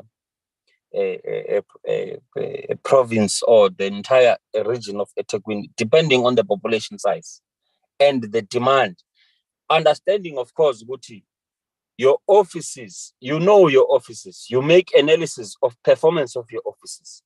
You look at them all the time. So when you deploy your mobile trucks with limited resources, look at how the performance is. Don't just deploy mobile trucks just because you want to come to us and report that you have deployed mobile trucks. It is true what Honorable from the IFP said earlier, that we need, if you are able to give a schedule of mobile trucks to mayors and speakers, you then need to give us the national allocation of that. it must come to the committee. We must be given that schedule, that in Limpopo, this is how many we are going to have, and all of that. The minister earlier on alluded when he was speaking, he says to us that we have made additional 100, on top of the 120, if I'm not mistaken, trucks we have, mobile trucks we have. We have appointed a service provider in Nelson Mandela Municipality, A C Roos, to produce 100, if I'm not mistaken, of those mobile trucks. And he further says that we don't know when are we going to get that. We're not running, Dr. Mutsoleti, we're not running a tribal authority. I can assure you, when you were running your practice as a doctor before your activism, or you would not send whatever order without knowing when you are going to get medication. But why do you do that with the department, with the funds of our people? There's a question that will be asked. Your response is, no, we don't know when are we going to get the other trucks. But you have paid for it with the taxpayers' monies. But you don't say to us, no, the extra trucks that we are going to get are going to come on this date. We are looking for that. We don't want you to do a finder here, unless you don't care about what you are doing. We want you to be able to say to us, we gave Isuzu a contract to produce 100 trucks, and they are going to deliver them on this date. So you are the last point of contact. So when you are the last point of contact, when the last point of contact doesn't know, you can't expect the rest of these people not to know. It is wrong. I think we need you, as much as we appreciate the work, we do not ignore the work that we have seen that you are doing in your department. We do not ignore that. But when you come to us and say, I don't know when are we going to have delivery of these drugs, we then reverse everything and say, but what is this? We're running a department here. Professionalization of the department is very important. Not only when it comes to certain aspects, on everything that we are receiving from the department, because money of our people is being utilized. Resources of this country are being utilized for our people to get that service. Don't give us an answer that says, or don't speak and say, we don't know when we are going to get there. As if you went to some guy there in a Skukuni and said to him, when I go and produce these things. No, you went to a professional company there, you have given them a time frame.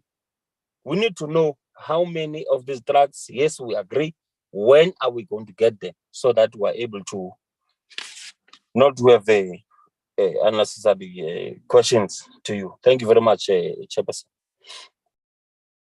Thank you, Honorable Techana, for your contributions. Honorable Kwasa.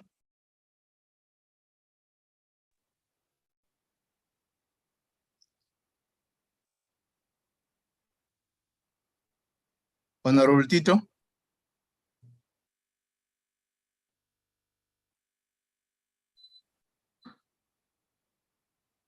Honorable Bongani. Thank you, Chair. I'm struggling with the connectivity, but I hope you hear me.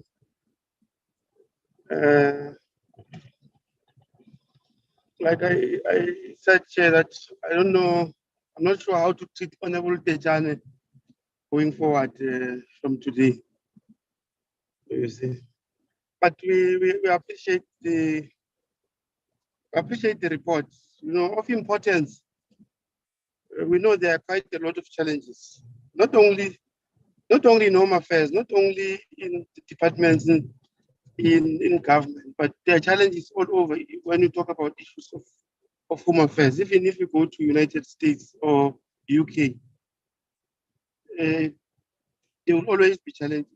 What is important for us to note is that for every challenge that is brought to the leadership of this department, there is a remedial action. I think that is quite very good. We note the Stellenbosch petition, and I'm happy that it is brought to the attention of the department, and the department will swiftly deal with this problem. And we'll appreciate all other petitions, because every time you bring any complaint to the department, it is swiftly dealt with. And that's what we commend. And what I'm requesting is that, as members of parliament, let us try to up the game and be at a strategic level.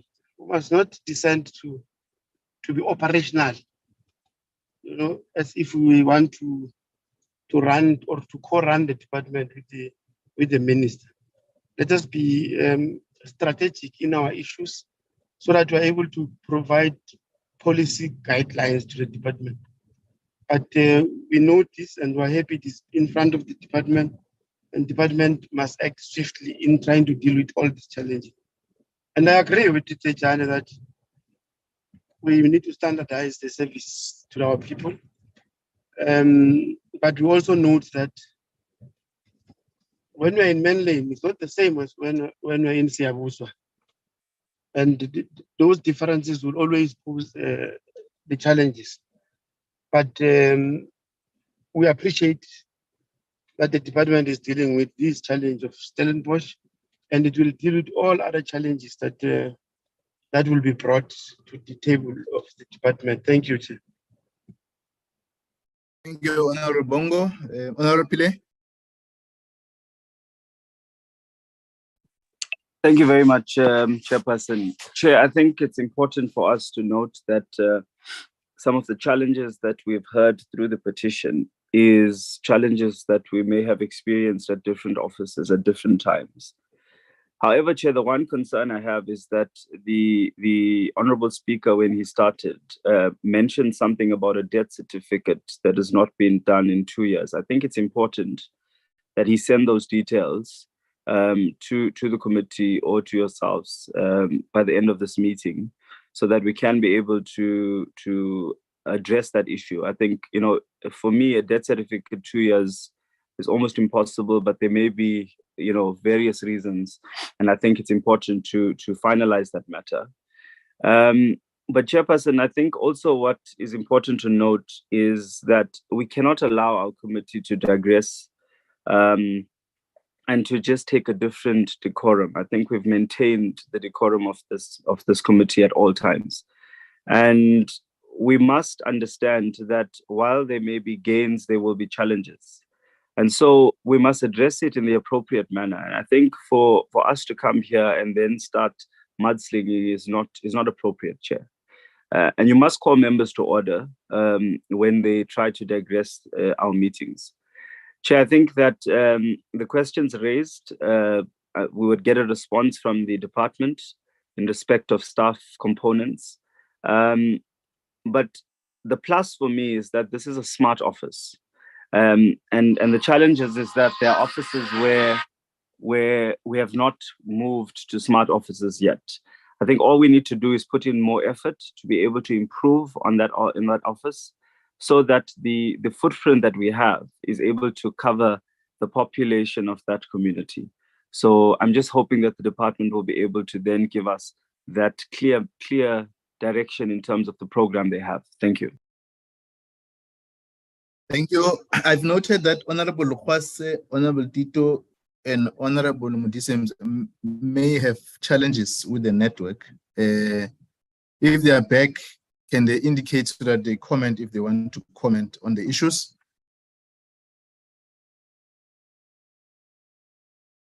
Okay. Let me then... Honorable Rato is in another committee of transport. Okay. Yeah. Noted. I checked the records earlier on. I think she might have left when we're in the meeting. Thanks very much. DG, we'll start to invite you to comment and invite Deputy Minister and the Minister to comment on the issues that, or the response the petitioner has commented on, and also members' contributions. And then we move to the last response of the petitioner. DG? Thank you, Chairperson, and thanks to Honorable Schreiber for the questions and the other honorable members. DDG Mavuso will deal with the staff capacitation, which he did in the presentation. But just to note, Chair, that we came to this portfolio committee right at the beginning when we had indicated just during the COVID-19 period that we do not have adequate staff. And amongst others, this committee recommended that we put together a business case to National Treasury, which we did and came back and reported. And we then received 266 million for the previous financial year, which we've utilized to fill crucial vacancies. Amongst them will be the office in Stellenbosch. And of course, the reason why we are now able to extend capacity to the ABSA branch in Stellenbosch, it's due to the additional capacity that we have received. And Mr. Mavuso will then share with you details in terms of how many we'll be sending through there. Honorable Lizelle, with regards to the expansion to the banks, that remains our intention. We signed an extension of the Memorandum of Understanding with all the banks. And on the 16th of April, we met with all of them, and all of them signaled an intent to continue with the expansion. However, you will recall the minister has previously indicated to this committee that the banks will only roll out to the other or to their facilities if we resolve issues around system downtime, which we are already addressing. We indicated to the committee during, I think it was the last two appearances, that we now have a memorandum of understanding with the CSIR. There are a number of offices that are being connected to the CSIR network, 5 of those. And once that works well, which we think it will work quite well, will then migrate to the other areas. And we have also signaled to the banks that these are the plans, and the banks have given us the thumbs up, so that once that's done, then we can then roll out to the other banks. You would have noted that since this initiative was launched between 2015 and 2023, FNB in particular has been able to process more than or close to 500,000 passports and smart identity cards. So it's an initiative that's really working quite well, and they are keen to roll out this initiative to the other banks. So we are on course to implement that. I think, Honorable Chechana, the issue that you are raising, and similar to Honorable Schreiber, it's really the purpose-built offices for Home Affairs, which we currently have just a few of them. And as the minister has indicated, our intent is really to focus on the Home Affairs on Wheels, which is the mobile trucks. However, you would have noted the office that the minister opened in Lusikisiki, which is really a modern office, and similarly, the new one in Epping, small, but it's able to improve efficiencies. So these are some of the things that we currently are working on. And similarly, in Stellenbosch, the pictures that Mr. Mavuso showed are from the one block, and we are currently in the process of revamping the other block. As you know, the building is owned by Public Works and Infrastructure. So we hope that once we have renovated the other side, we should be able to accommodate more people at that office. But of course, we do complement the office with mobile trucks when the number of people requiring services increases. So, Chairperson, if I can then invite DDG Mavuso just to respond to the issues around capacitation. Thank you, Chair. Thank you, DDG Mavuso. No, thanks, Chairperson.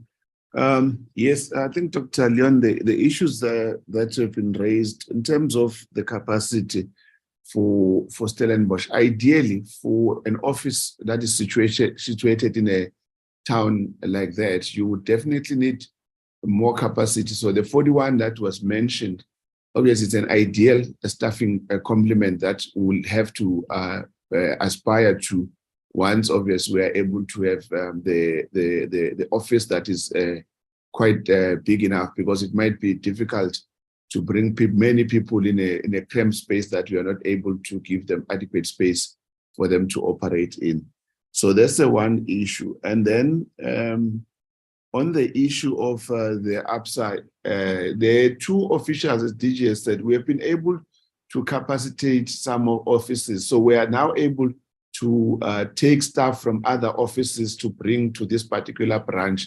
So that's basically what we are going to be doing. The staff that is going to be coming to that office, we are taking them from other two offices within the Cape Winelands. So the issue of Honorable Ross to say that it took 3 years, it was a bit difficult, as I said, to get the capacity in those offices, because if we're just going to go grab in certain offices, we're going to leave a huge gap.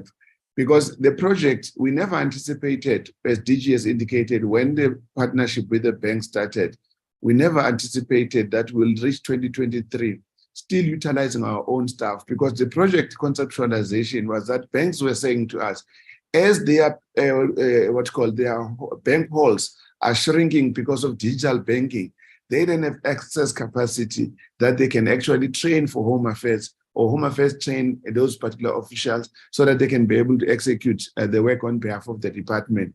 That is why this project was started as a PPP, so that it can be able to allow those officials to perform services on behalf of the public service as part of the legal requirement. But because of some of the delays, which include the issue of the signing of the partnership agreements, because of the issues relating to CETA, we have not been able to finalize that. Hence, we find ourselves in this situation that we are not expanding Honorable Lizelle as fast as we want. Because at the time when the project was started, 2015, the projection was that the banks were going to give us up to 200 banking branches across the spectrum to be able to deal with it.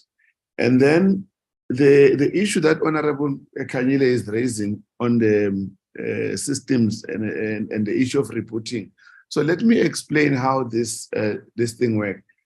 Ideally, offices must have what we call UPSs. In other words, our systems, when it comes to critical systems like your servers, they should not be connected to a direct current, which is provided by a municipality, because if that goes down during load shedding, they switch off, and then you must then start the generator, and then that's when the system needs to reboot. So you need to be able to ensure that between the systems and the electricity, there's a battery in between. That is why the UPS, then it provides clean energy so that we don't do that. So that's the one issue. But the second issue is that, unfortunately, with the generator at night, when the staff knock off, the generator is switched off in order to save fuel. Because if we don't do that, what then happens is that at night, when you are not there, the generator will then be running when load shedding hits. So it's always better to switch it off so that come the morning, we are able to switch it on and ensuring that you are able to save the public with. Otherwise, we will be having a huge fuel bill. Then Honorable Jana raised the issue. I think DG has attended to it, but I just want to share this slide. This slide shows the distribution of the mobiles currently, that the 110, that's how we're distributed. So on top of this, we're adding the 20. On top of this, we'll be adding another 100. So ideally, a province like Western Cape, by the end of this financial year, will be having over 22 mobile trucks, because on the 100, they've been allocated 10. With the Eastern Cape, in the same way, they're going to be allocated 10. They'll be having about 24. So that footprint of the mobile trucks is going to be increasing as we move along. Thank you very much, Honorable Chairperson. Thank you very much, TDG Mavuso and the DG. Deputy Minister. No, thank you very much, Chair, and greetings to the members of the committee. Just a few comments from my side, Chair. The first one is that it is very important that the committee notes that the work that we do is not driven by complaints on the basis that we receive complaints, but it is driven by our commitment to improve the level of service that we offer to our customers, which are citizens of South Africa. So our approach in terms of innovation, bringing new ideas, coming up with new systems that improve the service, as we'll have seen the improvement now, is driven solely because we want to make sure that the citizens of this country get better services. And as such, that is why we strive. The other issue is that it is untrue that we do not want to offer similar services throughout the country. Our commitment and our resolve in terms of how we are offering services is such that we continue to build towards making sure that everybody gets a similar service. If you look at the purpose-built offices that we are building currently, most of them are based in rural areas. Building an office in Taung, which is a rural area. We're also working in Thohoyandou. We're working in Stenga, in KZN. All those offices are meant to upgrade the level of service we are offering also to rural communities. So the service that you see elsewhere, the fact that we have not arrived in a certain area does not mean that we do not have an intention of improving a service in that area. And I think our innovation continues really with the issue. When we came here to this committee and presented the issue of mobile units, we said that we wanted to offer services to the people by taking our services to the people, not by people coming to us. And that is why we have this program of mobile units, which are now going all over the areas to service our people. And even right now, we are investing in new technology like the new kiosk system, which will all take up the level of service that we are offering.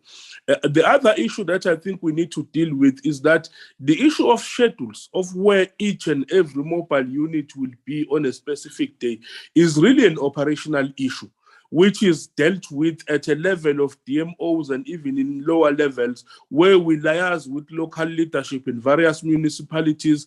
And the model in which we offer the mobile units is a demand-driven model, where we go to where we are needed the most. So I will really, like the committee to reconsider the issue of having an oversight committee like the portfolio committee, venturing into operational issues, including where will this mobile be on a certain day. Yes, if the need arises and there are high impact programs and members of the committee need the use of mobile units, such should be allocated just like we do with all members of society. But I think it's really too much of a detailed issue of this mobile unit will be here.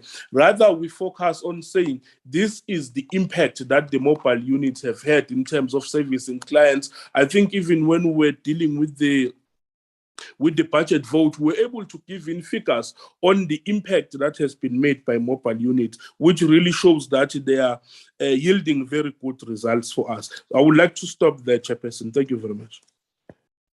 Thank you, Deputy Minister. Minister?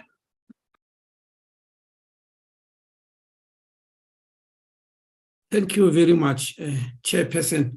I think I've largely been covered by the input from the Deputy Minister, but there are just a few things I want to highlight. Firstly, Chairperson, I would really like Dr. Schreiber to help us. This statement about 2 years not getting a death certificate is something that is absolutely out of this world. I've never heard about it, and I would like that situation. If there is a document which we issue all the time, under all conditions, it is a death certificate.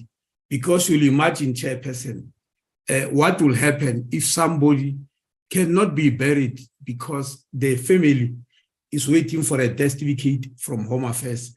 You'll also be aware that some religions, you bury within hours of death, not days, but a few hours. And we have been able to issue death certificate even within those few hours. Even during the system downtime, we still issue a death certificate because we can issue it manually, just for the family to continue with the activities, because some of them need money from insurance companies or from funeral schemes, which will never issue that money if there's no death certificate. So it is one document which we believe is extremely easy to get from Home Affairs, because we can even issue a handwritten one, and then after the funeral you come and collect the what you call the digitized document.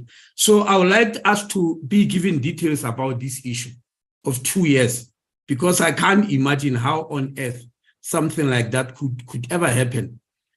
The second issue I want to comment about, which of course Dr. Schreiber spoke a lot about, is the issue of staffing, which we also came to present to this committee, that we've got huge problems of staffing. We actually revealed at the time when the questions he's talking about, which he said I responded to in Parliament, we at that time, our staffing level was 39% in Home Affairs. And we lost further 40 people because of COVID. Now, we developed a plan to Treasury in responding to this very dire situation, because it's quite dire. And Treasury gave us 266 million rand, which we reported to this committee. But that amount of money only takes our staffing level to 42, including increasing staffing in the Stellenbosch office. You can imagine if you have got more than 400 offices, and the 266 will only give you 700 workers, and they are not only going to front offices, they must also go to immigration. You can imagine what that is, but it takes us only to 42%. So serious did the matter become that we even took it to the presidency to ask that they must insist that Treasury takes us at least to 60% staffing. And that is the issue that is still under discussion with Treasury. We don't want to throw Treasury under the bus. Everybody knows the economic situation under the country. And we're very grateful when at least they agreed to take us to 42%, even though I am saying it's grossly inadequate. At least by 60% will be functional. It won't be 100% definitely, at least not now, until the economy of the country improves. But we do have such problems, and we did report them to this committee. That's basically what we are dealing with. The other issue, Chairperson, is the questions from Honorable Tejan. Honorable Tejan, I did mention that we are expecting 100 trucks to be delivered this financial year. I did mention that. I was not aware that the committee will want granular details about the manufacturing schedule of Isuzu. I did not imagine that, so I thought it sufficed to say, in this financial year, we'll receive 100 mobile trucks. The other issues, Honorable Tejani, I'll really ignore them because I don't think they are relevant to the point under discussion, including my former medical practice, how it was run. So I'll pass that, but we are going to receive 100 trucks this financial year. Honorable Pile mentioned the issue of legacy offices and the modernized offices. Honorable members, I wish to inform you that this issue of which office get modernized, which one is legacy, it's not dependent only on what Home Affairs do. It's a product of the development of the country because it depends on many factors, most of which revolves around connectivity, which part of the country is connected and at what level in order to help us. We did report to this committee, and in my last year's budget speech, I also reflected on it, that the Department of Communication and New Technologies did announce that they are going to put up a program called SA Connect, South Africa Connect, where they are connecting schools, hospitals, clinics, police station, and Home Affairs offices, such that there is the broadband is big everywhere and data can move. And I reported to the committee also, if I may remind you, that I did ask the minister to start with Home Affairs, because I said if you start with all the other facilities like schools or police stations, etc., they will never be able to function without Home Affairs, because all this institution functions only when Home Affairs is functioning, because they need details of identities of people. When you go to a school or a hospital or a clinic or a police station, your identity is wanted, which is issued by Home Affairs. So I did ask for that, and we're still waiting for that. It is one of the main reasons why we said let's rely on mobile units, because the mobile unit comes as a complete modernized office rather than a static office where it depends on the connectivity of that particular area, or whether that department has already reached that area in terms of connectivity. So I just want members to know that some of the factors are outside the purview of the Department of Home Affairs, but we believe the mobiles will really help us a lot. Thank you very much, Chairperson. Thanks very much, Minister, and thanks very much, members, for contributions. We'll take the same approach on the issues that have been raised, comments members have raised. We'll monitor that, and the petitioner also acknowledge the issues that were raised. Minister, Dr. Leon will forward the details around the death certificate to Mr. Matonsi, and will immediately forward for your attention so that you attend as you have requested. I'm going to invite Honorable Mare on the last petition that was responded by the department. Thank you, Honorable Mare. Thank you so much, Chairperson. Can you hear me? If you could just confirm. Yes. And thanks for coming. Great. Thanks so much for having me. And I really appreciate the presentation and the feedback from the department and the thorough way in which they have addressed the concerns that were raised. I've just got a few comments that I'd like to add.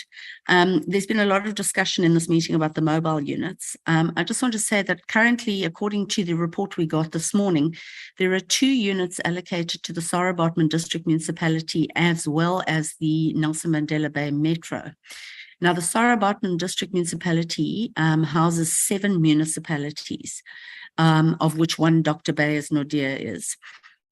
Dr. Beyers-Naudé is half the size of the entire Sarah-Baartman District Municipality. So it's the same size as 6 of the other municipalities. It's 29,000 square kilometers with 8 towns. And unfortunately with that, it's very, very difficult to have only 2 units that are working in that area. So I do hope that one of the 100 that are being constructed for this year will be prioritized for our area.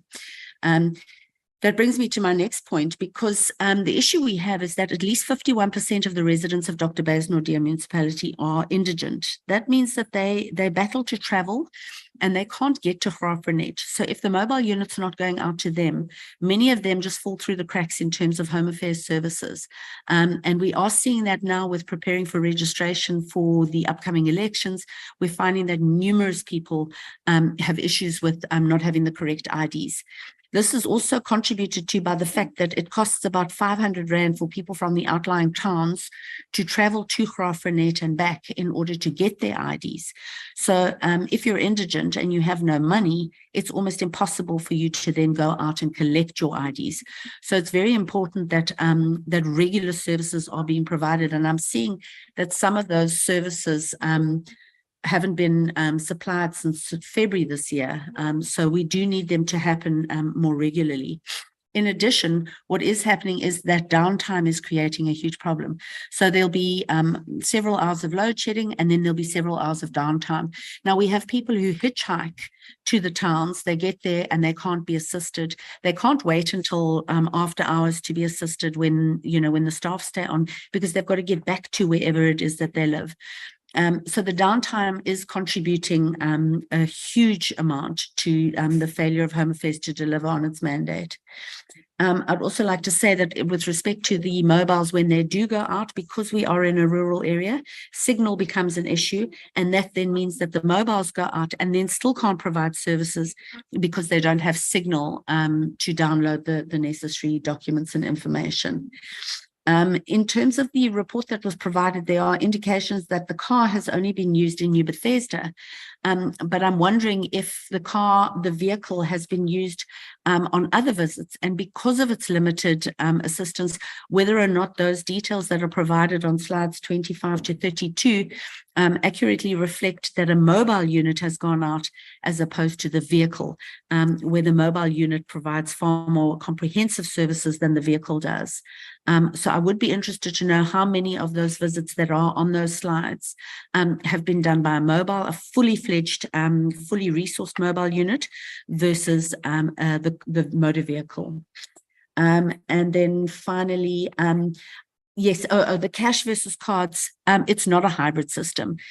People are told that cash cannot be accepted at that office. And in fact, I was there personally one day when somebody had hitchhiked through from Aberdeen for the third time to try and collect their ID. An elderly man who is absolutely indigent, and he doesn't have a bank account. And he happened to ask me if I could please pay for his ID on my card so that he could get it that day. And I had to wait at that Home Affairs office for close to 2 hours until he had been properly assisted so that I could pay for his ID on my credit card, because the man was not allowed to pay in cash. It is a big problem, particularly in the outer areas. Not everybody in our communities have got bank accounts. Places like Klipplaat, Rietbron, New Bethesda, Waterford don't have banks. So the residents there just don't have access to bank accounts. So we have to make sure that cash is still an option for them. And Home Affairs has got to try and address the concerns around security to make sure that this can happen. And then finally, there was reference made to passports being issued. Yes, passports are issued, but we had a case of a family who'd made a holiday arrangement to go to Botswana, and their children's passports had expired. And in order for the new passports to be issued, the old passports had to be decommissioned, or whatever word it is that's used in Home Affairs. And because our system was offline so much, every time this family went into Home Affairs to try and get these passports decommissioned and the new passports issued, it was offline. They ended up having to cancel their entire holiday because they could not get those passports issued, and they had applied well in time for this to have happened. So there are big problems with the downtime that are contributing to our people in our area not getting sufficient assistance. And the same thing with making appointments. Most of the people in our area don't have the airtime to make appointments from outside. And then even if they do, for them to come in, a lot of them have to rely on lifts from people, or they hitchhike, or they have to find the money to pay a taxi. And then for them to only arrive there and be told that, there's load shedding or it's downtime, it just isn't working. So we really do need to try and find some way to ensure that the residents of the rural areas in the Eastern Cape, and obviously my municipality in particular, are getting the Home Affairs services that they need. I thank you very much for the opportunity and for allowing me to present to you today. Thank you. Thanks very much, Honorable Mare, for your contributions to the response and also an indication of continuous work that Home Affairs is grounding off. There may be limitations around some of the areas you have identified. And I think the point of response probably linked with the item that we've just dealt with. Honorable Zell, Honorable Ross, Honorable Lekwa, Honorable Techana, Honorable Kanyile, and Honorable Bongo, and Honorable Pile. I'm inviting your comment on the petitioner's response and also on the comment of the department. Honorable Zell. Thank you very much, Chairperson. And again, thank you very much to the Honourable Mare for taking the time to bring these issues to our attention. I think I share all her concerns.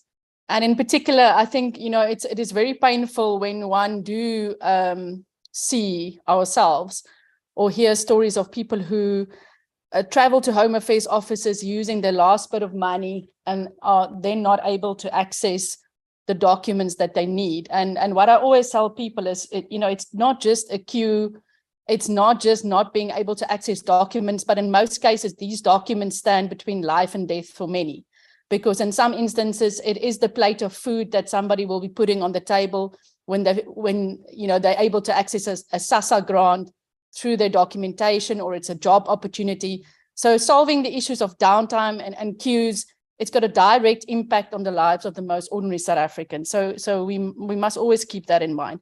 But Chairperson, I really respectfully want to say something in response to what the Honourable Deputy Minister said when he said that we shouldn't get into operational matters with regard to the mobile trucks. And I fully agree with him that MPs should not be getting involved in operational matters of the department. But I've got a problem now, because when we go to our communities, and my constituency, I travel on a weekly basis. I travel to the rural areas of KwaZulu-Natal. That's where you will find me.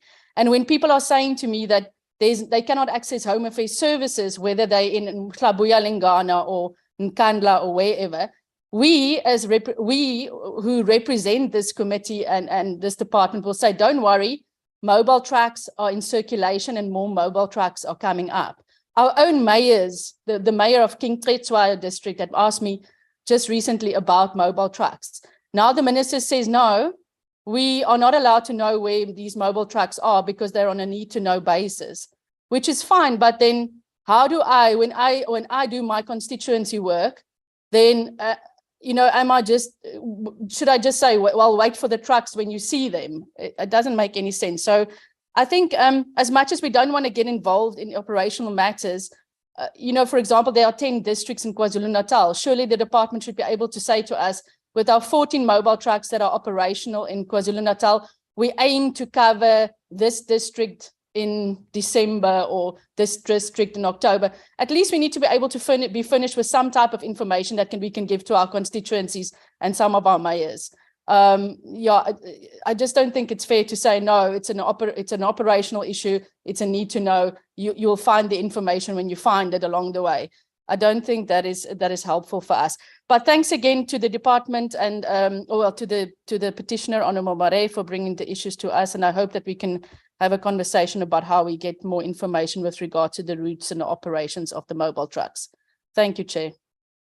Thank you, Honourable Zell, for your contributions. Honourable Roos. Yeah, thank you, Chair. So just on the issue of the mobile trucks, Chair, I think, the committee took a resolution, the meeting of the 6th, to receive these, and there was never a complaint about that. So I'm not sure why there is suddenly a complaint about it, Chair, and I believe we should just receive that as was agreed at that meeting, and as per the resolution that this parliamentary committee took.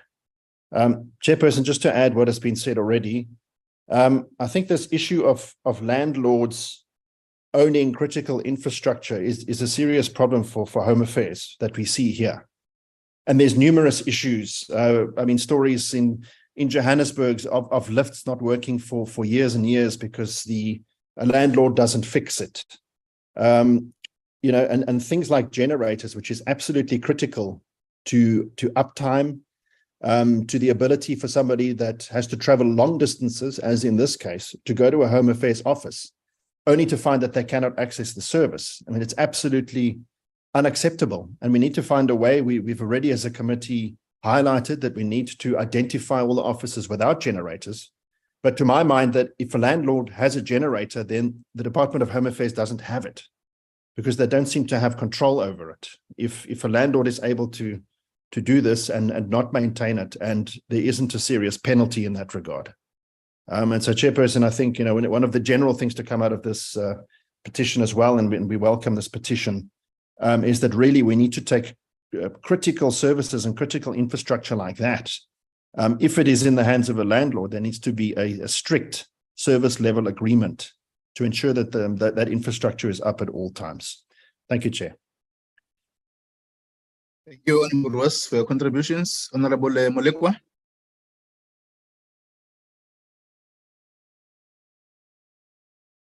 Honourable Tejana. Thank you, Chair. Well, we appreciate everything else that the department is doing and all that came with petitions. So, Chair, I think the Deputy Chairperson has got things different. maybe my English is wrong. I was not born speaking English. So we don't account to the Department of Home Affairs as members of this parliament. Whatever suggestion is making about us and the mobile trucks is flawed. We don't account to him. He accounts to us as this committee. That's why we're sitting here. Otherwise, they could have just been running there alone without anyone. We demand that as this committee, Chair, that we get the schedule. So if you are able to give the schedule to speakers and mayors,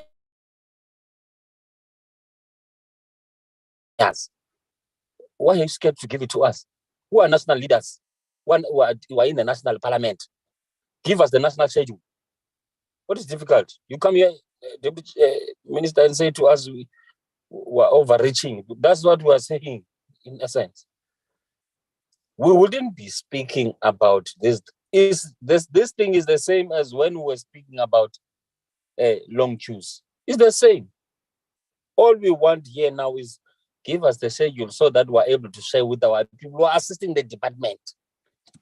I'm not fighting with the department, unless the view is that we're fighting with the department. So it should be our resolution that the schedule, we must receive it so that we're able to distribute it.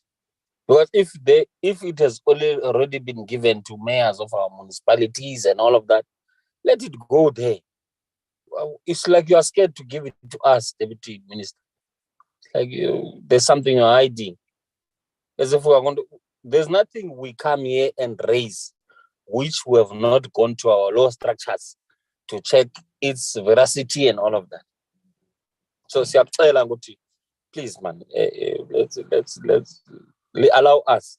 Let's get that schedule, because when we came to this committee, we were told that even us as members of this committee, we could request mobile trucks, but we have since realized that it's not possible because of the quantity that you have.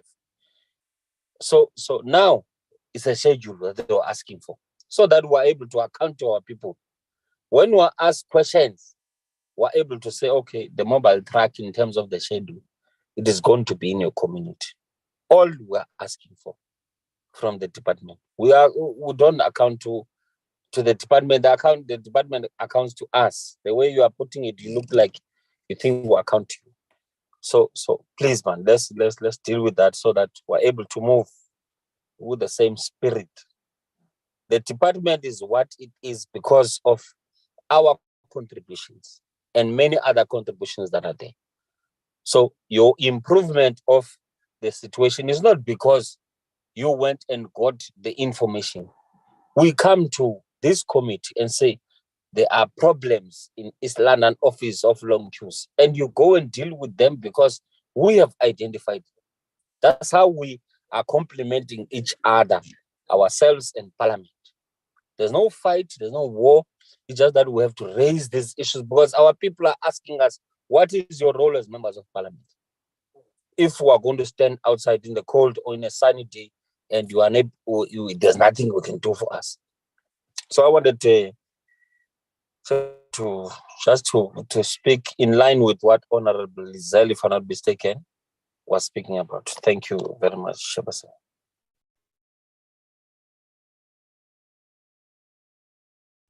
Thank you for your contributions, Honorable Lekanyele. Thank you, Chairperson. On this item, I have been largely covered by Honorable Graham-Mare. However, I do have some comments to make. Chairperson, in your opening, I had a problem with my network connectivity, but here and there, I heard you also mentioning the issue of mobile units and mentioning the issue of network, but I could not follow your opening properly. What I want to say is that when we were in the Eastern Cape, we picked up that of the 2 mobile units that they do have, our oversight revealed that on some occasions where the department had an event with the municipality where the mobile unit was needed, on both occasions, they could not even process one application because the mobile unit could not connect to the network. I think it's an issue that I have brought to the portfolio committee, and we have discussed it previously. And because of the same issues that we have raised, and you do know there are some other issues, I don't want to sound like a broken record. It was because of that the department agreed that they were going to give us the mobile unit schedule. So we have that as a resolution, and we are expecting to get that mobile unit schedule for us to be able to share it with members of the community.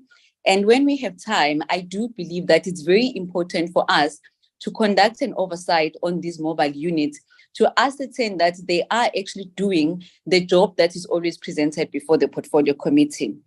And this is not the only schedule that we are still waiting for, Chairperson. If you remember, we also requested to be finished with the list of offices that still issue green ID books. We have still not received that as well. And on the issue of the generator, I have noted that the department has given the landlord the deadline of the 15th of June 2023, which is in the next 2 days. And following that, they have indicated that they will then intervene. I would like to suggest that when we come back from the constituency period, we be given details or an update on this generator in this particular office. Thank you very much. Thank you very much for your contributions, Honorable Kanyile. Honorable Bongo. He's not here, he has network problems. Thank you, Chair. Chairperson, can I just raise a point of order, Chair? No. Let me attend to the matter of Honorable Techana as we close. Proceed, Honorable Bongani. Sure. Thank you. Yeah, no, thanks, Chair. I think we would like to appreciate the concern by the petitioner, and and the passion that she has to assist our people, and to enlighten the department about certain things that may be on the blind spot of the department. I think we really appreciate that. I think it's good citizenry and it's also good that the department has sufficiently covered the complaint. And I think I want to reiterate what I said, that we must not, as members of parliament, we must desist from being operational. If we're going to be requesting mobile trucks, I think it's at the border of something that is at the border of operations. Because the next thing will be then saying this truck must go there. Then we'll be now micromanaging the department. But what is sufficient is to make sure that if there's a complaint about trucks in a particular area, to alert the department that there is 1, 2, 3. The department must see to finish.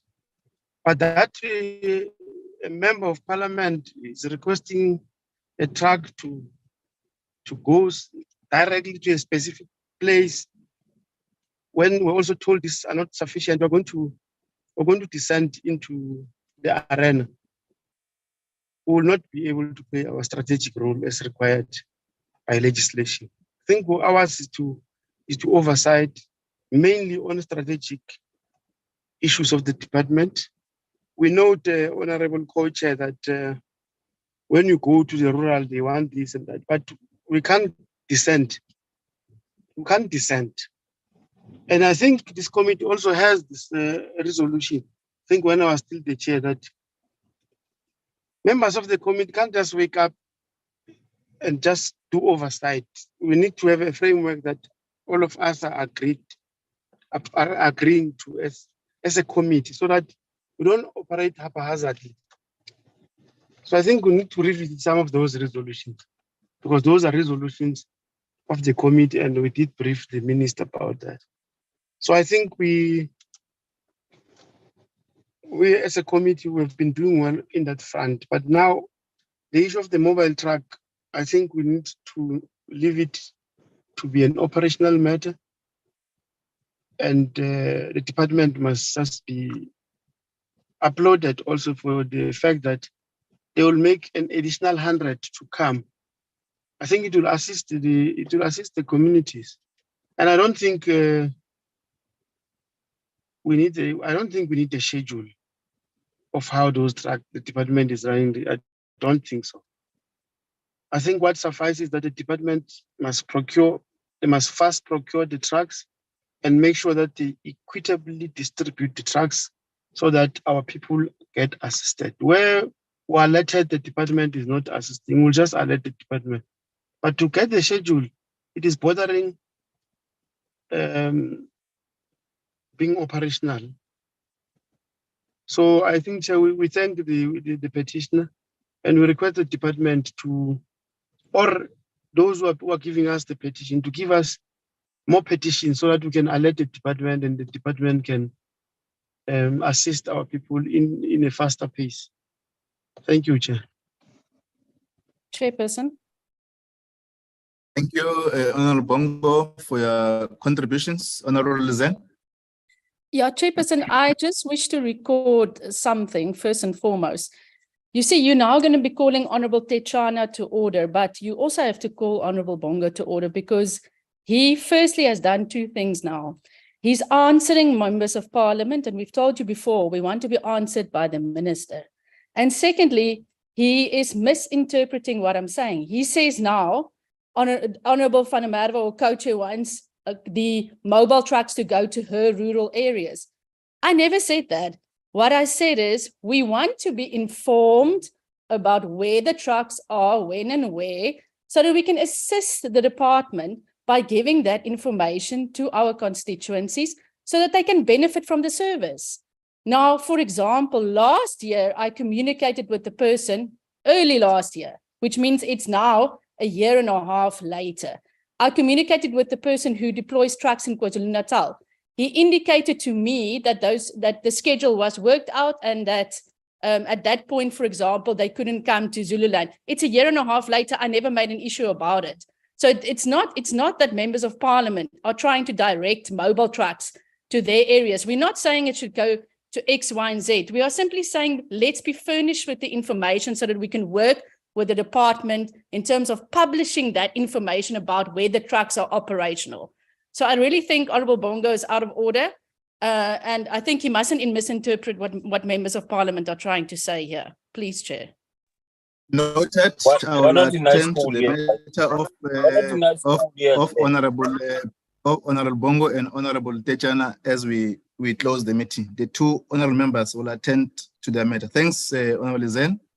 Yeah, but Chair, we're not in high school here. Not scared of anything. No. Not scared of anything. You can say whatever ruling you want to make. There's no way you are not going to speak here. No. I can't allow that, Honorable Techana. We're not in primary. I'm not going to allow that. We must not be triggered here. I'm not going to allow your conduct. I'm going to attend to a matter. I'm going to attend to a matter in Honorable Bongo. I'm not going to allow that conduct you are demonstrating. I'm not going to allow that conduct. We have always been disciplined in this committee. I'm not going to allow that conduct. I'm not a child. I'm not your child. I'm not going to allow your conduct. Honorable, proceed. Thank you very much, Chairperson. Chair, I think, firstly, let me appreciate the petitioner, but also all other persons who have presented petitions to us. I think it goes a long way for citizenship, but also in terms of assisting the department when one needs to be able to look at how you improve on services. I think that what is clear from all of the presentations is that there is services, but just needs to be improvements, and there are challenges that needs to be addressed. And I think there's nothing wrong with having to raise challenges that needs to be addressed. But Chair, let me just start off by saying that the mobile units is an addition to the services that Home Affairs offers. It is not the primary mandate in terms of the work that Home Affairs does. DHA has offices. To add to that and the influx of citizens that need assistance, they introduced mobile units. What it then means is that it will be spread out across the country. Now, Chair, there are types. There's one where it will be planned, where you would either be in conjunction with municipalities and mayors or those kind of officials. And they may be event-based. So there might be an outreach, there might be an imbizo, there might be a government program, masakanes, etc., etc. And so you would have those unplanned and planned. And then you have the daily operational of where trucks may not be going to these planned ones that may be called upon to assist officers where there may be challenges. Now, I see no problem with that schedule of where it's already there, it exists with the mayor, with the municipality, that you can share that information with members of this committee and members of parliament, so that we can then be able to have that information, but also if it belongs to our constituency, be able to assist that. But I think the fine line there is whether you oversubscribe. Let's say, for argument's sake, there's only 3 trucks coming on that day, and that community is now going to cater for X amount of people. And we all know that the trucks are not going to be able to do thousands. They may do hundreds. Now, if you oversubscribe by then publicizing this information all over, and you have an influx of people coming to that particular venue, you're going to find that people are going to be upset with Home Affairs that they were not able to provide a service because those trucks can't cater. So we must be very careful about where you have scheduled trucks and what the specified target for that particular event or particular outreach is. So we must have that fine line. I'm saying again, I can't see a challenge with that, Chair, that perhaps we can be able to then share that information. But contrary to that, Chair, I think it's important to note that every member of this committee has utilized mobile units at some point or the other. So I applaud Honorable Dejane to make that request, because every one of us can confirm that we have used it. And yes, when you make requests of it, you are definitely going to get those trucks, and you're definitely going to be able to use and utilize it. But again, there has been challenges. I think for more than 3 meetings, we have been discussing that the downtime, the network problems coupled with load shedding is a challenge. And there was even some discussion about whether we shouldn't offer certain services after a certain stage of load shedding when it comes to the mobile units, because you don't want to frustrate communities. Now, some of these things are unforeseen, but we also applaud, and we want I think we've mentioned it, that the department must look at methods, mechanisms of how we are able to deal with that, whether it's LTE, mobile data, the fact that there are generators, just be able to improve on the generators so we have less of those downtime. So if we can be able to then perhaps even just upgrade some of these units so that we can be able to address those challenges. But I think, Chair, holistically, we need to understand that the mobile units are there to provide an additional service. And that's what it is. And we just need to improve on it, and we need to ensure that it gets maximum usage out of that. Thank you, Chair. Thanks very much, members, for your contributions, and also thanks, Honorable Mare. I would invite DG Mavuso, DG, the DMS indicated that you will take off, and the minister to comment on the issues that the member. Okay, can I just, before maybe I got cut off, can I just through you just clarify something, please? Yeah, you can enter then the DG Mavuso, DG, and the minister. Thank you, Deputy Minister. No, thank you, Chair. I think that there's a bit of a misunderstanding around the issue of schedules. We do not have a problem with sharing schedules. In fact, they are public knowledge. It's not something that is secretly held somewhere. There is no problem with sharing schedules with members of parliament. The issue what I'm driving at is that let us allow the allocation of mobile units to continue to be done by DMOs in consultation with the local leadership. But in terms of sharing schedules, there are no issues there. We can always share schedules and say, this is where the mobiles are going to be, this is where they have been All I'm saying is that let us give space to the responsible officials in consultation, because you will remember we have an MOU with the Department of Basic Education, which we need to service. And they meet with the various regions of the Department of Education to put up schedules and so on. So it's quite a number of stakeholders that are working with the local offices and the district managers to populate the schedules. So let us give them that space to populate the schedules. Yes, if there is a need to know where the mobile trucks have been, we'll share that information with the committee. There is no problem. Thank you. Thank you, Deputy Minister. DDG Mavuso. No, Chair, thank you very much. I think I'll just respond just to one issue that Honorable Mare raised. I think the issue of the cash payment in the offices, we will look into it. How best we don't inconvenience clients. As I've said, we do take the cash payment, and I think we need to, obviously, the CFO, find a better mechanism to manage that cash, because in certain instances, if you have the cash in transit services, you'd find that the cash, the amount that you pay for the cash to be collected from the office sometimes is higher than the amount that is collected in the office. So we will have to devise just a safe mechanism internally if we increase the cash intake.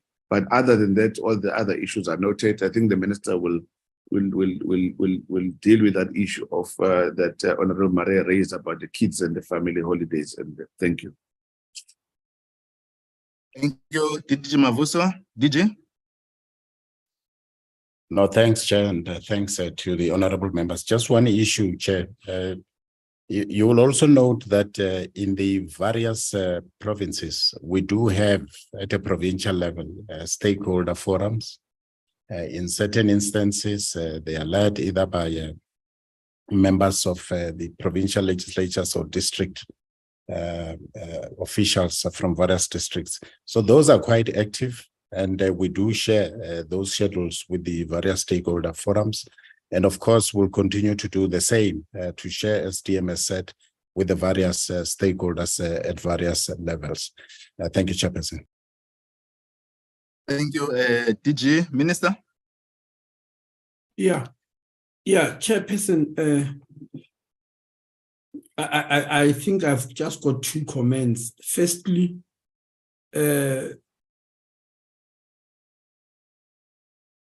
the question by Honorable Mare that there's something called decommissioning a passport confused me a little bit, because I don't know such a phenomenon.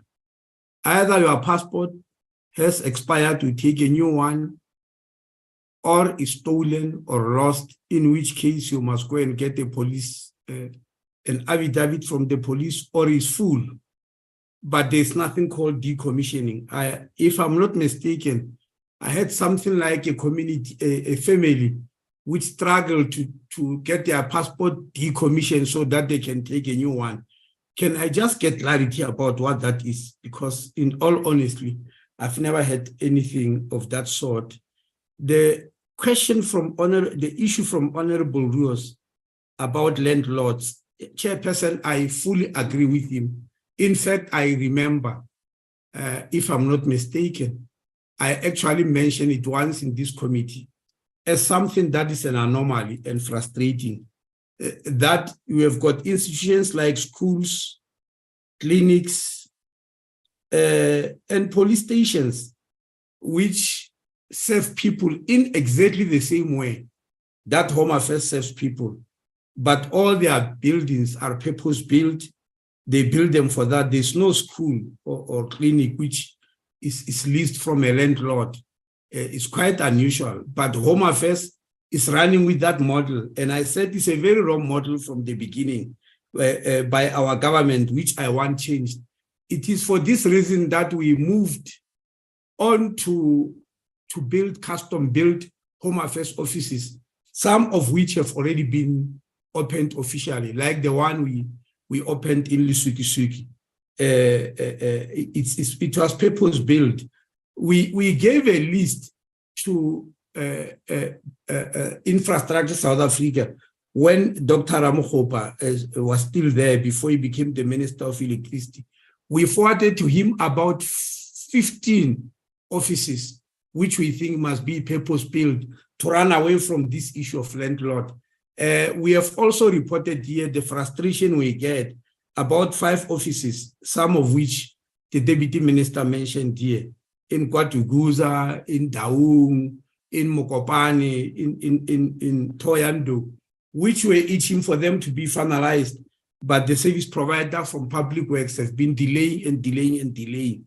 So we are trying that, and it's one of the motivations why we said, let's increase mobile offices so that we don't get frustrated by this issue of landlords all the time. But it's a model that was wrong. We accede to that, and we think we must keep on changing it. It is also one of the reasons why we started rushing to malls, because in malls we are given a big space in which you are allowed to do our customization, to be customized to a home affairs, as if it has been built as a home affairs customized office from the beginning. I'm sure many of you visited the Menlyn Mall, you saw what we're talking about. So we do agree with him that the landlord method is a very wrong one. In some areas, the offices are even in wrong areas, next to a tavern, next to a taxi rank, and all such places which are not conducive for services. Otherwise, thank you very much, Chairperson. But I really want the clarity on this decommissioning of passports, because if it's happening in some part of the country, it's something that we would like to understand, because we know nothing about it. Thank you. Thank you very much, Minister. Honorable Mare is also indicating that it's not clarified on the detail. I will request that we follow up with her, Mr. Matonzi, so that we inform the Minister or the Director General on the issues that are raising, because she draw attention to the challenges that some of the citizens had problems in acquiring their passport. So let's follow up on that matter, and we were able to deal with that as the committee. I must thank all the petitioners who have raised these issues with us, so that we hold the department or the minister and his team accountable to the issues that are raised. And I think all of us, we can attest that there's progress in terms of our commitment to resolve some of the issues that are raised. Where there are challenges or weaknesses, the department has able to demonstrate the intention to correct that. And I think we must applaud the petitioners. Parliament and the committee are guided by the legislation in order to oversight the work of the department. And it's through these comments from the public residents that we're able to conduct oversight over the department. But I think we must thank you, the minister and the deputy minister and the DG, that since 2019, you have able to demonstrate accountability to the committee, interaction with the committee, and without undermining all the issues that members of the committee have raised for your attention. You recall that this matter of the mobiles is as a result of the discussion with the committee and the recommendation of this portfolio committee. And we need to appreciate that front, that you have responded to the call of the committee to have a way of procuring mobiles so that you urban.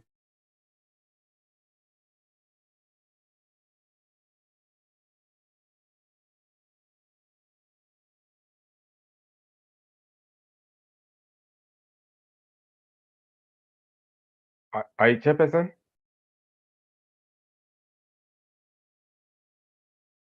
Chairperson. Right, it seems like he was kicked out, but we're gonna have to wait for him because he was actually summarizing. Yeah, he's still in the meeting. Maybe it's just the voice issue. Let me try to call him.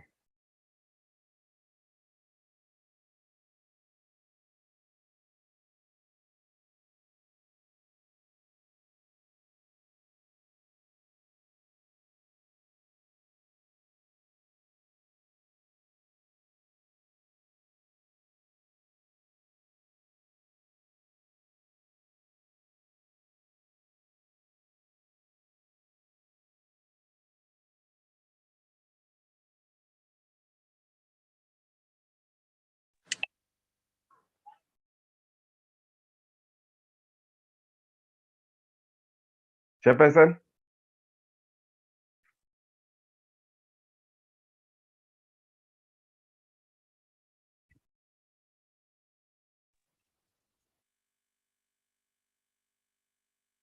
Mr. Matwensi, I think he was kicked out by the system. I saw him leaving the meeting.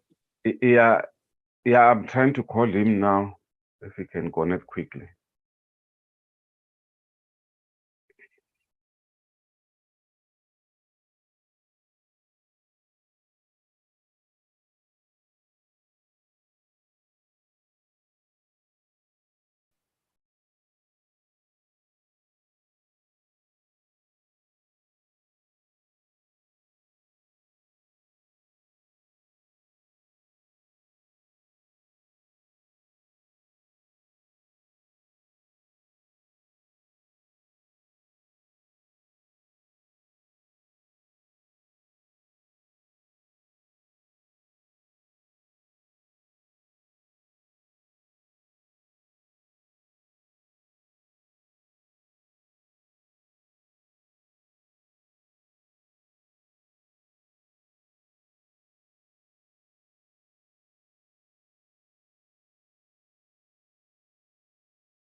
Members, can we go to that, please, with your indulgence? Good morning, and colleagues from the department. We received a letter from the speaker, the chairperson, indicating that that Parliament has been Adam, just hang on. Right, Eddie. Yeah. I'm just concerned that we're going to be keeping members who are invited to this meeting to present, and this is an item that doesn't relate to them. Okay. I don't know if we want to just give him a few minutes and then we can be able to deal with this. Chairperson, okay, yeah, acting chair, just to indicate that we actually do need the department on this one. We're providing an update, but they do have input on this, perhaps. No, Adam, I'm not referring to department. I'm referring to we have guests in our meeting today that we've invited specifically to present on the petitions. And it would be improper for them to be waiting until the end where they could have already left if they wanted to. Now, I'm just saying that we need to first ask them if they are okay with waiting until after this presentation, because they were invited specifically for their petitions.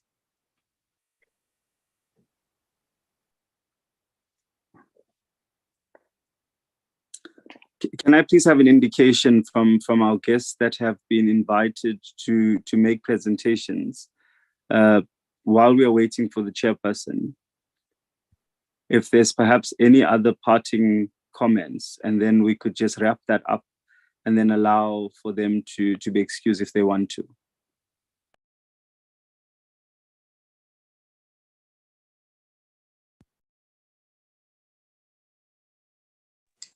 Okay, in the absence of any of those hands or comments, let me take the opportunity on behalf of the chairperson to thank all of our petitioners for taking the time to be with us here this morning and to raise the concerns.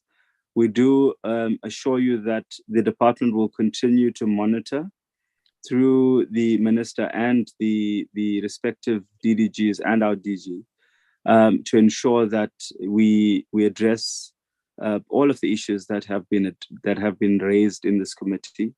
Further to that, there were specifics in respect to the death certificate of 2 years. If we could please get that information to Eddie, the committee secretary. And then there's also the one that was raised in the last presentation around the passports and decommissioning. I think those are the two issues that needed to get more information and clarity. With that, I want to thank all of you for bringing your petitions and presenting it. And we look forward to further engagements with yourselves. At this point, if you want to be excused, you are more than welcome to be excused.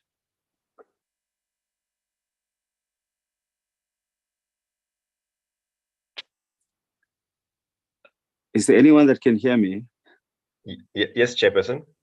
Okay, sure. Just to indicate that Honorable Musa is back with us. Okay, Chairperson, over to you.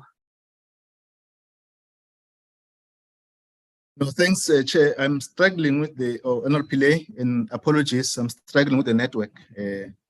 And thanks for taking over, because the committee work as a collective. I've carefully listened to your summary, as you have thanked all the members. I think Honorable Bongani Bongo and Honorable Tejana matter. We want to request members, both of them, to respect the committee members. And I think I've noticed in our last committee meeting, the exchange from Honorable Bongani to Tejana and Honorable Tejana to Honorable Bongo, and the interference as speakers talk. And I think we must rein in that part. The second point is that we allow members to contribute positively, even in differences with the department, to allow that. We don't marginalize members since we've presided over this committee. And I think that is one issue that we need to deal with. The demonstration of arrogance will not work. I must affirm that.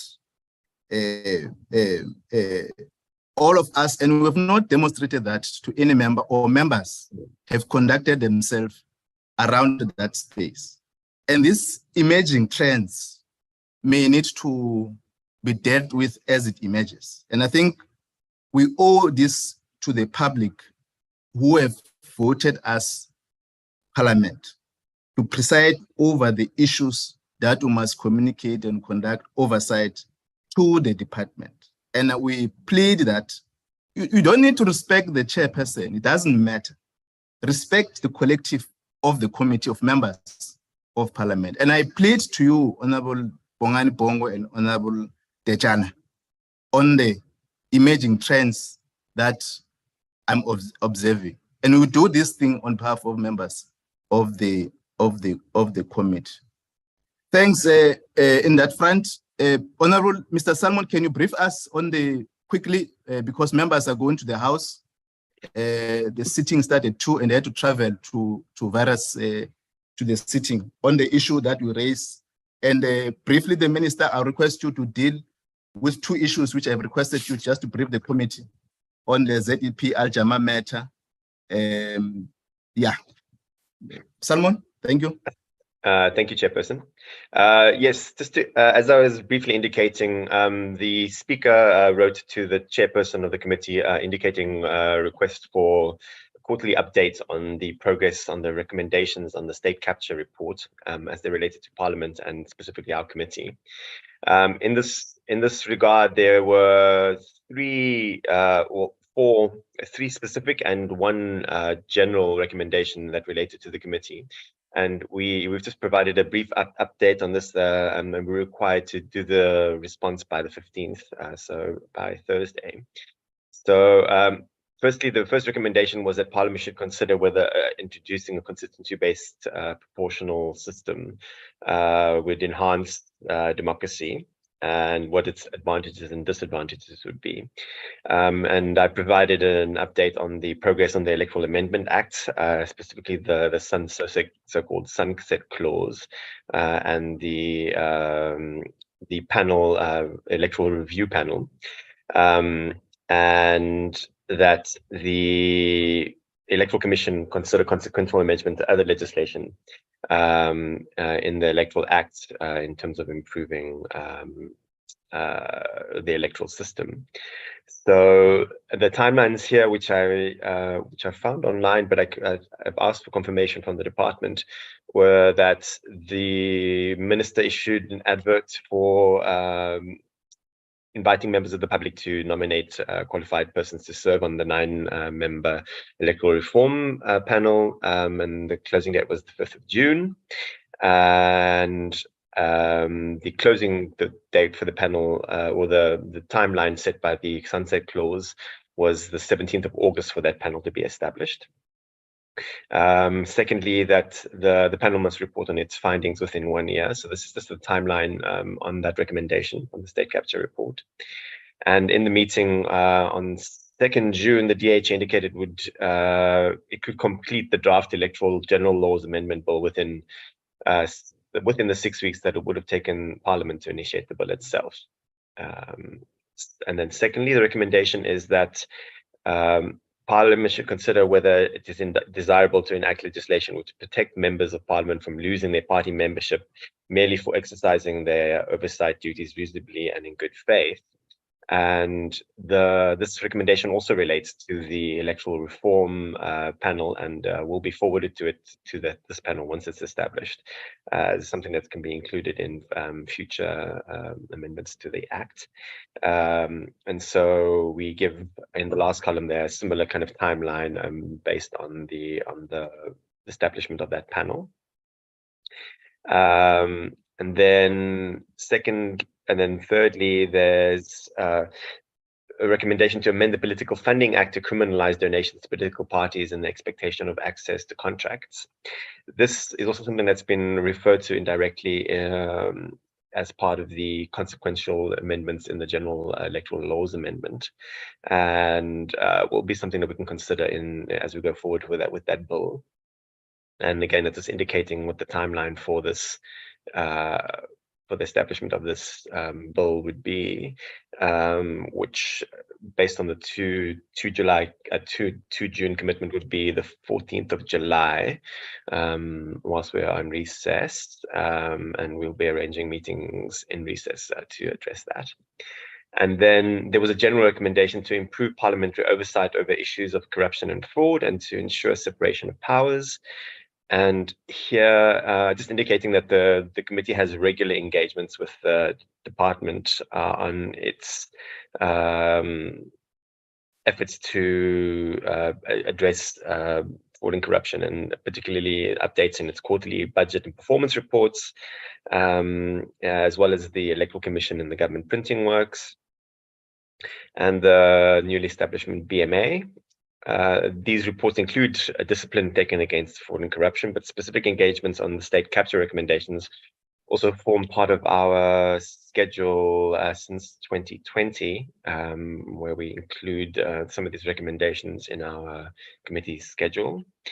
A particular concern during the state capture inquiry in the 5th Parliament were irregularities in the issuing of permits to foreign nationals, and such concerns form part of a ministerial review panel on visas and permits, which reported in June 2022, and led to significant security changes in the immigration procedures at the DHA.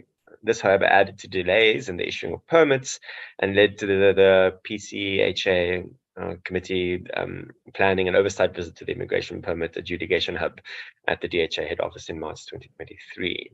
And the indication there is just that the timeline that the committee has considered the recommendations of the state capture report as part of its briefing on the State of the Nation address, during our strategic planning session, and now it's also today during this meeting, and we'll continue to do so going forward and in our legacy report for the next Parliament. That's my summary, Chairperson. Back to you. Okay, thank you, Mr. Adams. I will request you to flag that letter we have received from, then we will propose how we just to request the committee to consider our proposal. Can you flag the letter correspondence? Yes, Chairperson. Just give me 1 second.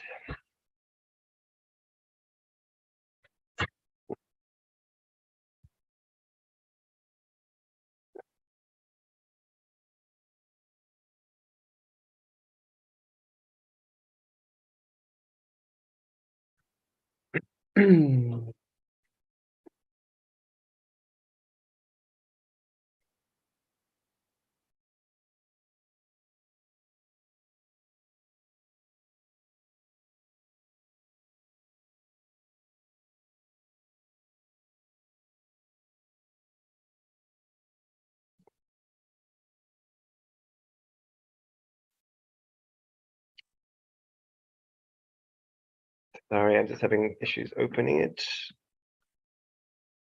Can I ask? Okay, stop share.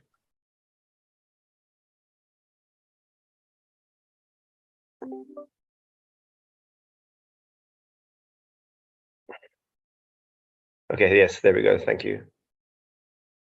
I can just go through the letter. Members, this is the letter I've received, we have received for. Yes. Yes, as indicated, the speaker wrote to the chairperson that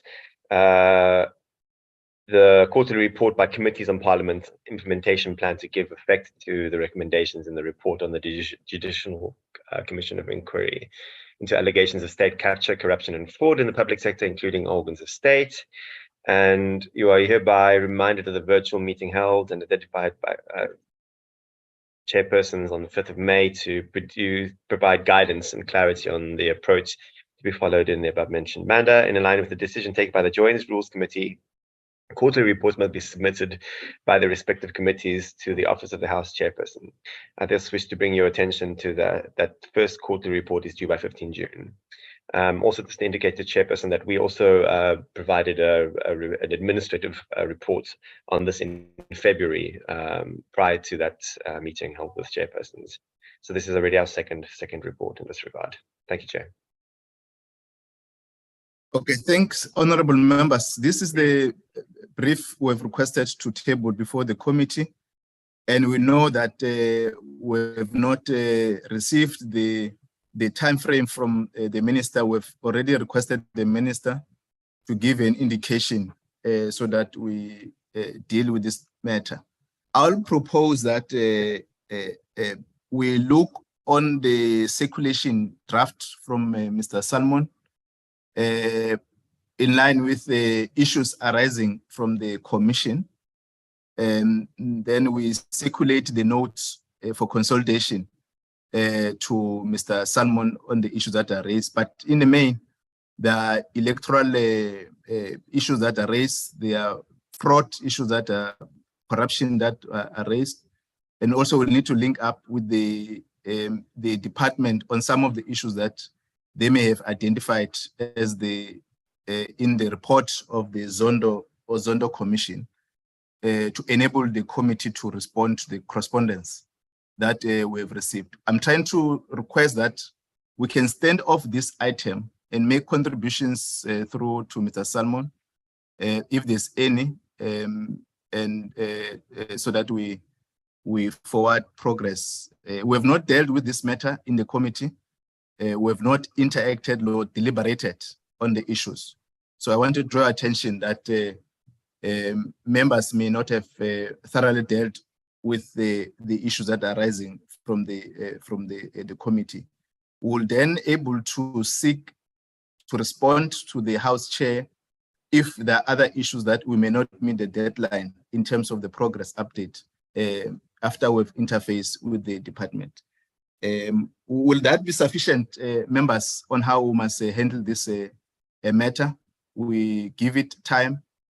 We look on the Zondo Commission comments and consolidate the report as an update after deliberations. Honorable Lizelle?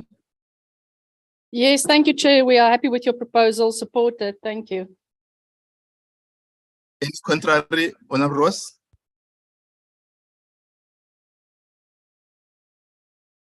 Thank you, Chair. Chair, it looks fine to us. Thank you, Chair. Honorable Pillay? Supported, Chair. Thank you. Honorable Kanyile? Thank you, Chair. We support your proposal. Thank you. Honorable Tejana? Yes, Chair, we're with you. We're together. Honorable Bongo? Supported. Minister, can I get your attention on the matter so that because there are some of the issues that we ought to interact with you. Our approach does assist so that we get in touch with yourself and the Director General. Minister? Yes, Chair, it does assist, but I think the most urgent one, which we should include, is that when we deal with the consequential amendment to the party funding, that part of criminalizing companies that donate in order to get tenders, I think it should be included in that consequential amendment as it's proposed. Maybe for that one, we shouldn't wait. We should just make sure that the team that is putting up the consequential amendment must include it. Thank you very much otherwise. Okay, thanks, members. Let Mr. Salmon, let's request members to make contributions before the due date. Let's set up on the 15th. Yes, Chairperson. So if I may, through you, just request that it be that submissions be given to me before the end of business tomorrow, because I have to submit the following day. What I'm saying that I'm requesting is that let's write a correspondence in response, because members ought to contribute and consolidate an update on the issues. We can deal with that separately now that we have the committee direct us to interface with the matter. Members will contribute before that day of the 14th or the 15th, on the 15th, yes, so that we consolidate to the committee. I think we can leave it at that point, Mr. Salman. Thank you, Chair. Thank you. Thank you very much. Minister, can you quickly deal with the two issues of just an update on the matter? We have been directed by the committee and feedback from the Al Jama matter, and also the ZEP as you have communicated through your correspondence. Then just update members so that we are at par with the issues. Thank you, Minister. Thank you, Chair. On the Al Jama issue, we met with Mr. Hendricks on the 17th of May. On the morning of the Home Affairs budget speech, we met and agreed on several issues. Number one, that we don't think there should be two parallel bills, meaning the executive bill and the private members bill. But number two, that all the issues that are proposed on the private members bill should be incorporated in the executive bill, because they are not really contradicting the policy, the marriage policy that has been passed. There's no contradiction there, so they can be incorporated. Number three, that we will allow help desks for people who are confused about the issue of registration of Muslim marriages as such, so that there are some people who are really helping them to guide them on what exactly to do. Number four, that the directive that we've issued, you may remember that Honorable Hendricks was very much offended by the fact that because of non-registration of Muslim marriages, the death certificate of spouses come as never married. But I also then explained even to the committee that this is not only happening to Muslim marriages. I even gave an example that it also happened in my case to my own mother.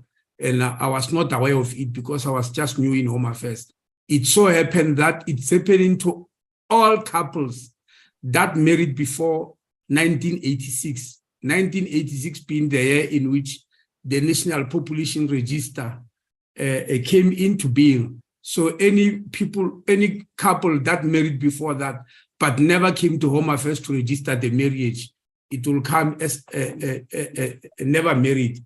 But we thought for this purpose of Muslim marriages, we issued a circular.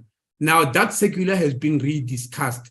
When Minister Hendricks met me, he was with 4 senior councils and I was with my officials. We then agreed that the senior councils and my officials must meet to thresh up all the agreements. And perhaps because some of the senior officials are here, maybe they can just explain in short when did they meet and when the agreements were.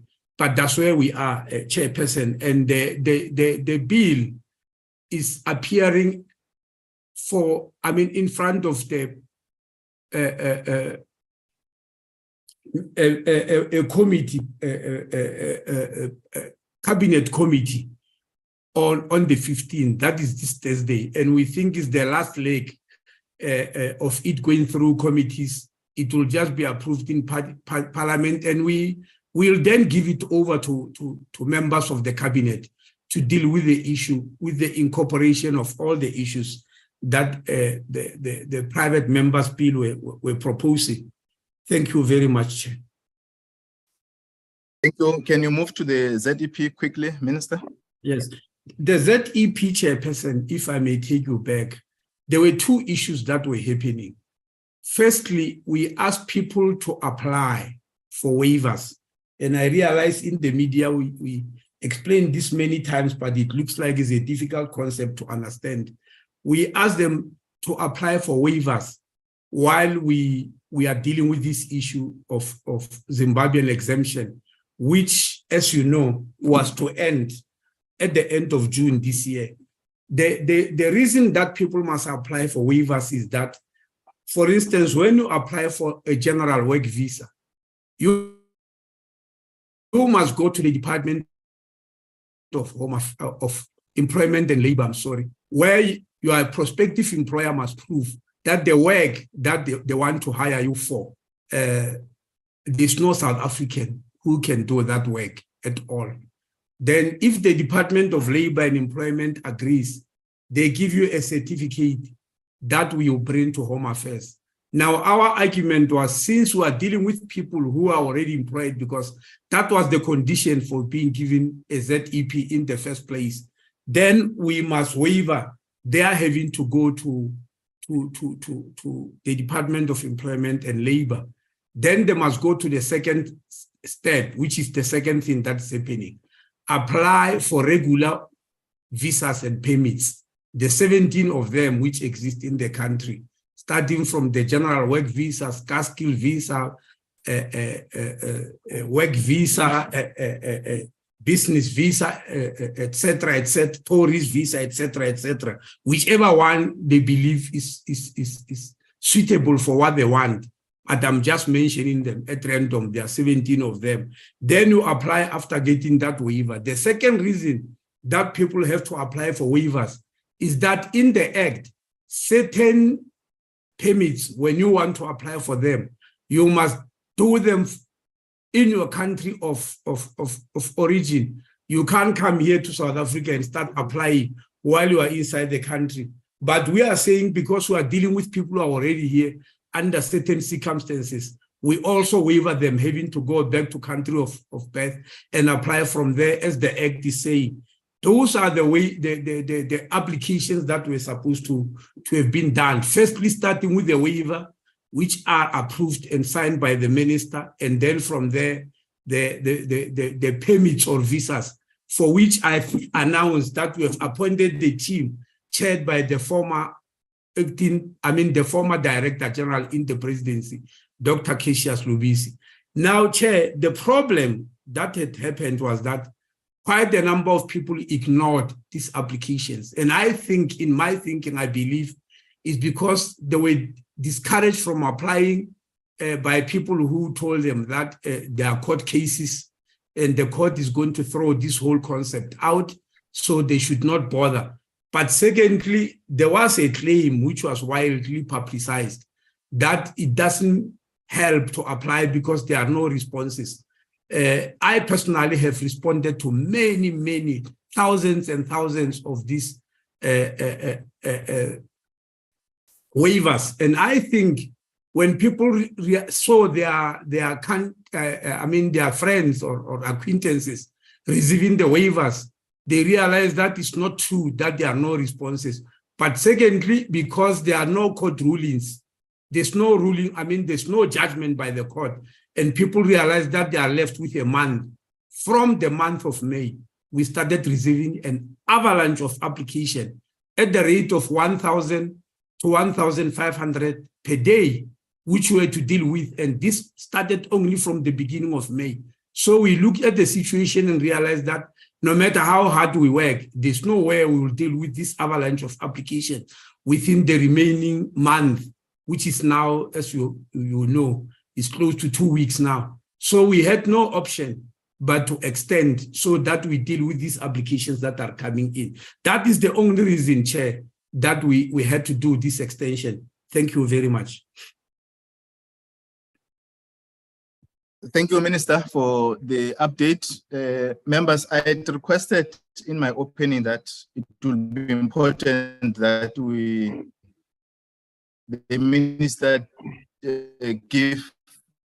brief us on the two issues because they are sitting on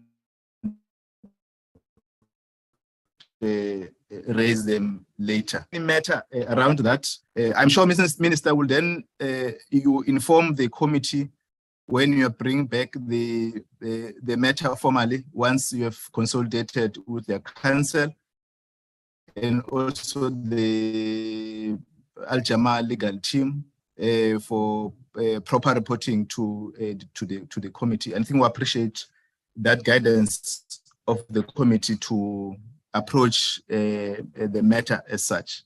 Is there any other matter, Mr. Matonsi? Yes, Chairperson. What is on the agenda was the minutes. I'm not sure if you want us to go through them. It's only 3 sets. Then the other issue, I wanted to brief the committee on the study tour, if you agree on that. Okay, yes, I think let's deal with the minutes and then the last item will be the study tour. Okay, Chair, let me just... the minutes that we have postponed several times is the minutes of the 16th of May, wherein the department was briefing the committee on the third and the fourth quarter performance of 2022-2023 financial year. And then also in that meeting, there was an AG on the performance of the Home Affairs portfolio. The minutes had been circulated a long time ago, so... I think, thanks. Yeah, thank you, Mr. Matonsi. Members, these are the minutes as circulated and also read. We went through them. We did postpone due to the items that were on the agenda in the previous committee meetings. Is there any comment on the minutes before I invite for adoption? Chairperson. Honorable Pile. I just want to check with Bra Eddie. There was some typo errors that I raised with him. If it's corrected, if it is, then I'm happy because I didn't receive the minutes back. Oh, okay. No, I think that the one that you corrected, Mr. Pile, is the 6th of June, not this one. Oh, okay, sure. Chair, I move for the adoption. Thank you, Honorable Pile. Any seconder? Chair, I'll second. Thank you, Honorable Ross. The minutes of the 16th May have been carried by the committee. Can you move the second set of minutes? The next one is 2 June, wherein the content advisor did a recap on the minister's document on the policy on political party funding. And then the Parliament Legal Service made a comment as well on the policy that the minister presented. And then there was the issue of consideration of that document by the committee. Yeah, that's all, Chairperson. That's the 2nd of June. Thank you, Honorable, Mr. Matonzi. As the minutes have been circulated and read, any comment on the minutes? Okay. Can I invite the second mover for the adoption? Chairperson, I will move for the adoption. Thank you, Honorable Z. Honorable Z, move for the adoption. Seconder? I'll second, Chair. Thank you, Honorable Kanyile. Minutes have been carried. Can you move to the last minutes, Mr. Matonzi? Yes, the last minutes. This is 6th of June. This is a briefing by the IEC on the proposed amendments to the Electoral Act, Electoral Commission Act, and political party funding. And then also the document on the minister's policy document on the party funding. And then a briefing by the department, IEC, and government treating works on the outstanding committee recommendation from 2019 to 2023. Yeah, that is all, Chair. So these are the minutes, Chair, Mr. Pillay, wherein you made some comments, and then I incorporated them. Unfortunately, I didn't highlight them, but I did incorporate them. Hear you now. Honorable Kanyile, can you mute, please? Chairperson. Honorable Kanyile, wait. Honorable Kanyile, can you assist us? Mr. Matons, can you remove Honorable Kanyile or you mute her? Okay, let me just quickly. Yeah, she's muted, Chair. Thank you. Can comments on the minutes? Honorable Pillay, you raised your hand. Yeah, Chair, I just wanted to clarify, it wasn't amendments in the sense of making any additions. It was just typo errors and spelling errors, which I'm happy if it was corrected. Thank you, Chair, and I'll move for adoption. Thank you, Honorable Pillay. Move for the adoption. Any second?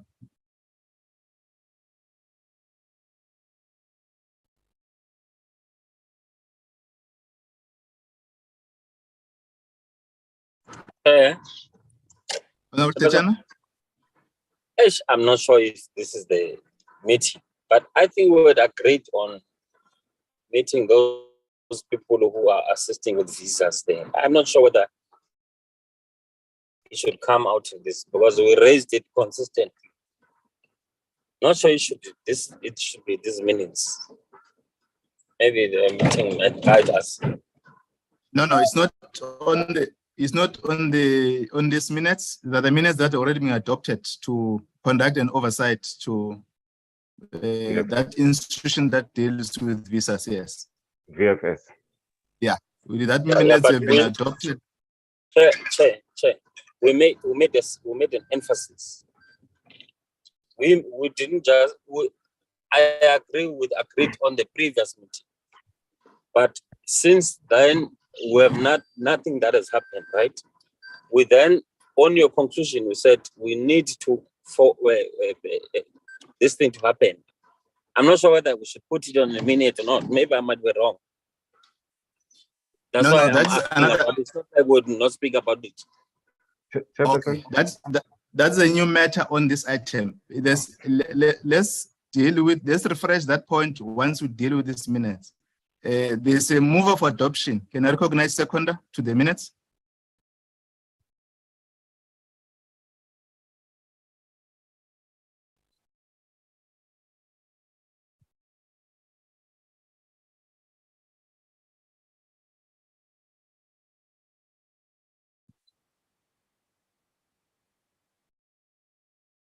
Honorable Pillay has raised move for the adoption. Can I recognize seconder to the adoption of the minutes of this 6th June, the last committee meeting? Chairperson, I'll second it. Thank you, Honorable Roos. seconding the minutes have been carried. The matter that Honorable Techana is raising, Mr. Matonzi? Yes, Chairperson. I wanted to indicate, although I can't remember when in the last meeting, but also this decision was taken during the spread plan in Johannesburg, and then, but it was also emphasized in one of the meetings that we should conduct an oversight to VFS within 3 to 4 weeks. Then the challenge that that decision has not been implemented. You'll recall that on the 23rd and the 30th of May, we even have to cancel our meetings because of the budget votes. That's why it was not carried out. And normally during the last week in recess, normally they will reserve the last week for oversight. So this week Parliament is meeting, so that's why we're not able to get time to conduct that oversight. But we will conduct that oversight once there's a schedule that permits us to do so. That's all, okay. Chairperson, from my side. Can you refer that matter to That's the MENCO? one I was referring to, Chairperson. That's the one I was referring to. Okay, sorry, noted. To enter like this, yeah.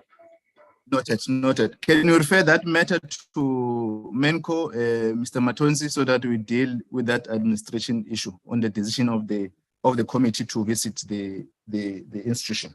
I think it would be fair if we summarize that. Thank you very much. Can you invite you, Mr. Matonzi, to brief the committee update on the trip, on the study tour? Okay, Chairperson and members. You'll recall that the committee took a decision that we need to conduct a study tour. Initially, it was 2 countries. It was the USA and Brazil. But when the chairperson met with the House Chair, it was recommended that we only visit 1 country. And then the committee took a decision that it should be Brazil. And there were various dates that were agreed on, but the latest date is the 23rd of June, which is next week, Friday, leaving South Africa to Brazil and coming back on the 2nd of July. What we have done with the chairperson previously was to ensure that we make an application for all members to go on this important study tour because of this electronic voting, which is going to be new. And then the House Chair's office and the Speaker's office indicated that they can only approve only 5 members, 3 from the ANC, and then 2 from the opposition. And then the delegation as of now, which has been approved, is Mr. Chabane, the chairperson, Mr. Pillay, and Ms. Mlegwa from the ANC. And then from the opposition is Mr. Roos and Mr. Techana. Also, the Select Committee on Security and Justice is also interested. They have made an application to join us, and then their application was also approved. And then they will be going with us. I'm sure the committee, there will be about 6 members from that committee. And then from the IEC, the IEC has also indicated that they would like to send 2 people to accompany the 2 committees. I do have 1 name so far, but we'll be getting another name now from the IEC today. Then we also have received, because we are communicating with the embassy, they have done a draft program, which is not yet confirmed. Then we'll meet, I'll just say, with the IEC from Brazil. They will take us through on the electronic voting. I think we'll spend time, about 3 days with them. Then the embassy also is trying to get us to meet with the committee in the Brazilian parliament that deals with elections, but that meeting has not yet been confirmed. So that's that, Chair. And then where we are at the moment is that the political application has been approved. What we are doing now, which I've seen Mr. Aronson has done today, is to submit a financial application to ensure that once that is approved, then we are able to secure our flights and accommodation and grant transport that side, as well as interpreting services. Last week, I did send some forms, the travel insurance forms, to the members that are going on this trip. I'm still waiting for 4 to send back to me so that I can submit to Parliament so that we know that members, their insurance is confirmed by Parliament. So that's that, Chairperson, from my side. Thank you, Mr. Matoons. I will request, Mr. Matoons, that you also circulate the draft details to members so that they familiarize themselves with the issues we are going to deal with, and all the outstanding requests, yourself and Mr. Arendse, we will make sure that all members that are on the list are also submitting those to you. You should note that the team of the IEC has been indicated. They are the costs are going to be reside with the IEC. So I think it must be clarity on that. We must also indicate that we have tried by all available avenues to discuss on the issues to include all members of the committee. However, given the resource allocations that we raised to the chair and also the secretary of the committee, and that includes all the committees that had to cut members of the, we have to wish all of us will form part of that matter. I think we need to work on that, Mr. Matonzi. Lastly, I would request you again to follow up on the application that I've requested for you to make, so that we have at least 2 or 3 meetings during the recess to deal with the matter of the consequential amendments once the minister is ready. There's an indication that yourself and the team of the minister managed to work out so that we inform members on the dates and the readiness for the minister to come back to the committee and brief the committee on the consequential amendment. So those are the briefing members on the study tour, and I hope that Mr. Matoons, as we proceed, we will receive updates so that members are updated on the issues, including the select committee issues that may arise from there. Is that the matter that will be sufficient, Mr. Matonzi? Yes, Chair. No, it covers Chair. Everything. Okay. Honorable Zen? Sorry, I just wanted to ask a question of clarity, and I hope it was just a mistake. But I heard Mr. Matonzi saying that the Justice Portfolio Committee is taking 6 members, but we are only taking 5. And I mean, this is our issue. It's not really their core issue. So I just want us for consistency to make sure that that committee isn't allowed 6 and we only allowed 5. Because as far as I know, Honourable Frolick has now told all committees it's only 5. It is something that my whip, of course, will be raising and has raised with the speaker, because at the end of the day, for example, I serve as the member for the IFP, but I also represent all the other smaller parties. I represent the ACDP, the UDM, and all the others, because when we put members on these committees, we were asked to field, we were giving 2 slots. So it's myself and Mr. Lakota, but we, amongst ourselves as smaller parties, had a meeting where we deployed certain individuals to certain committees. But we will take that up with the speaker, but let's just make sure that Justice is not taking 6 and we only allowed 5, because that would be unfair. That would be my only plea, and then to wish colleagues well and to travel safe. Thank you, Chair. Okay. Noted, Honorable Zell. I think I must say, note that also a matter we're dealing with it with the committee secretary and the House Chair on the issues that I didn't want to raise them in the meeting. Thanks, members. Mr. Matons, is that the only issues? Yeah, no, I just wanted to clarify, Ms. van der Merwe. The committee that has been approved for 6 is not in the NA, it's the Select Committee on Security and Justice. So okay, thank you, sir. Yeah, and initially that committee was approved for all members to go. They only cut down the number because for us it was only 5. So they find it to be fair that they cut their delegation to 6.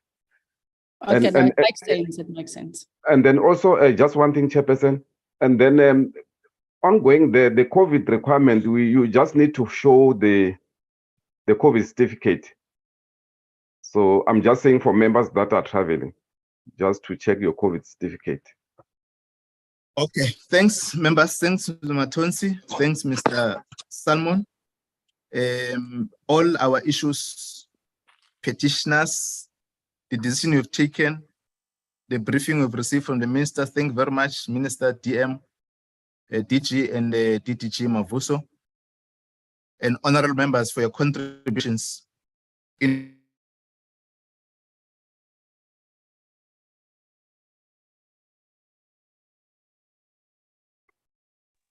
Thank you, Chair.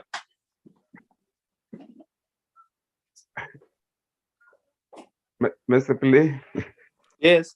Oh, I mean, Chairperson is having, maybe just you have to close the meeting because it was about to close anyway. Okay, no, thank you very much, members. The meeting stands adjourned. Thank you, colleagues. Bye.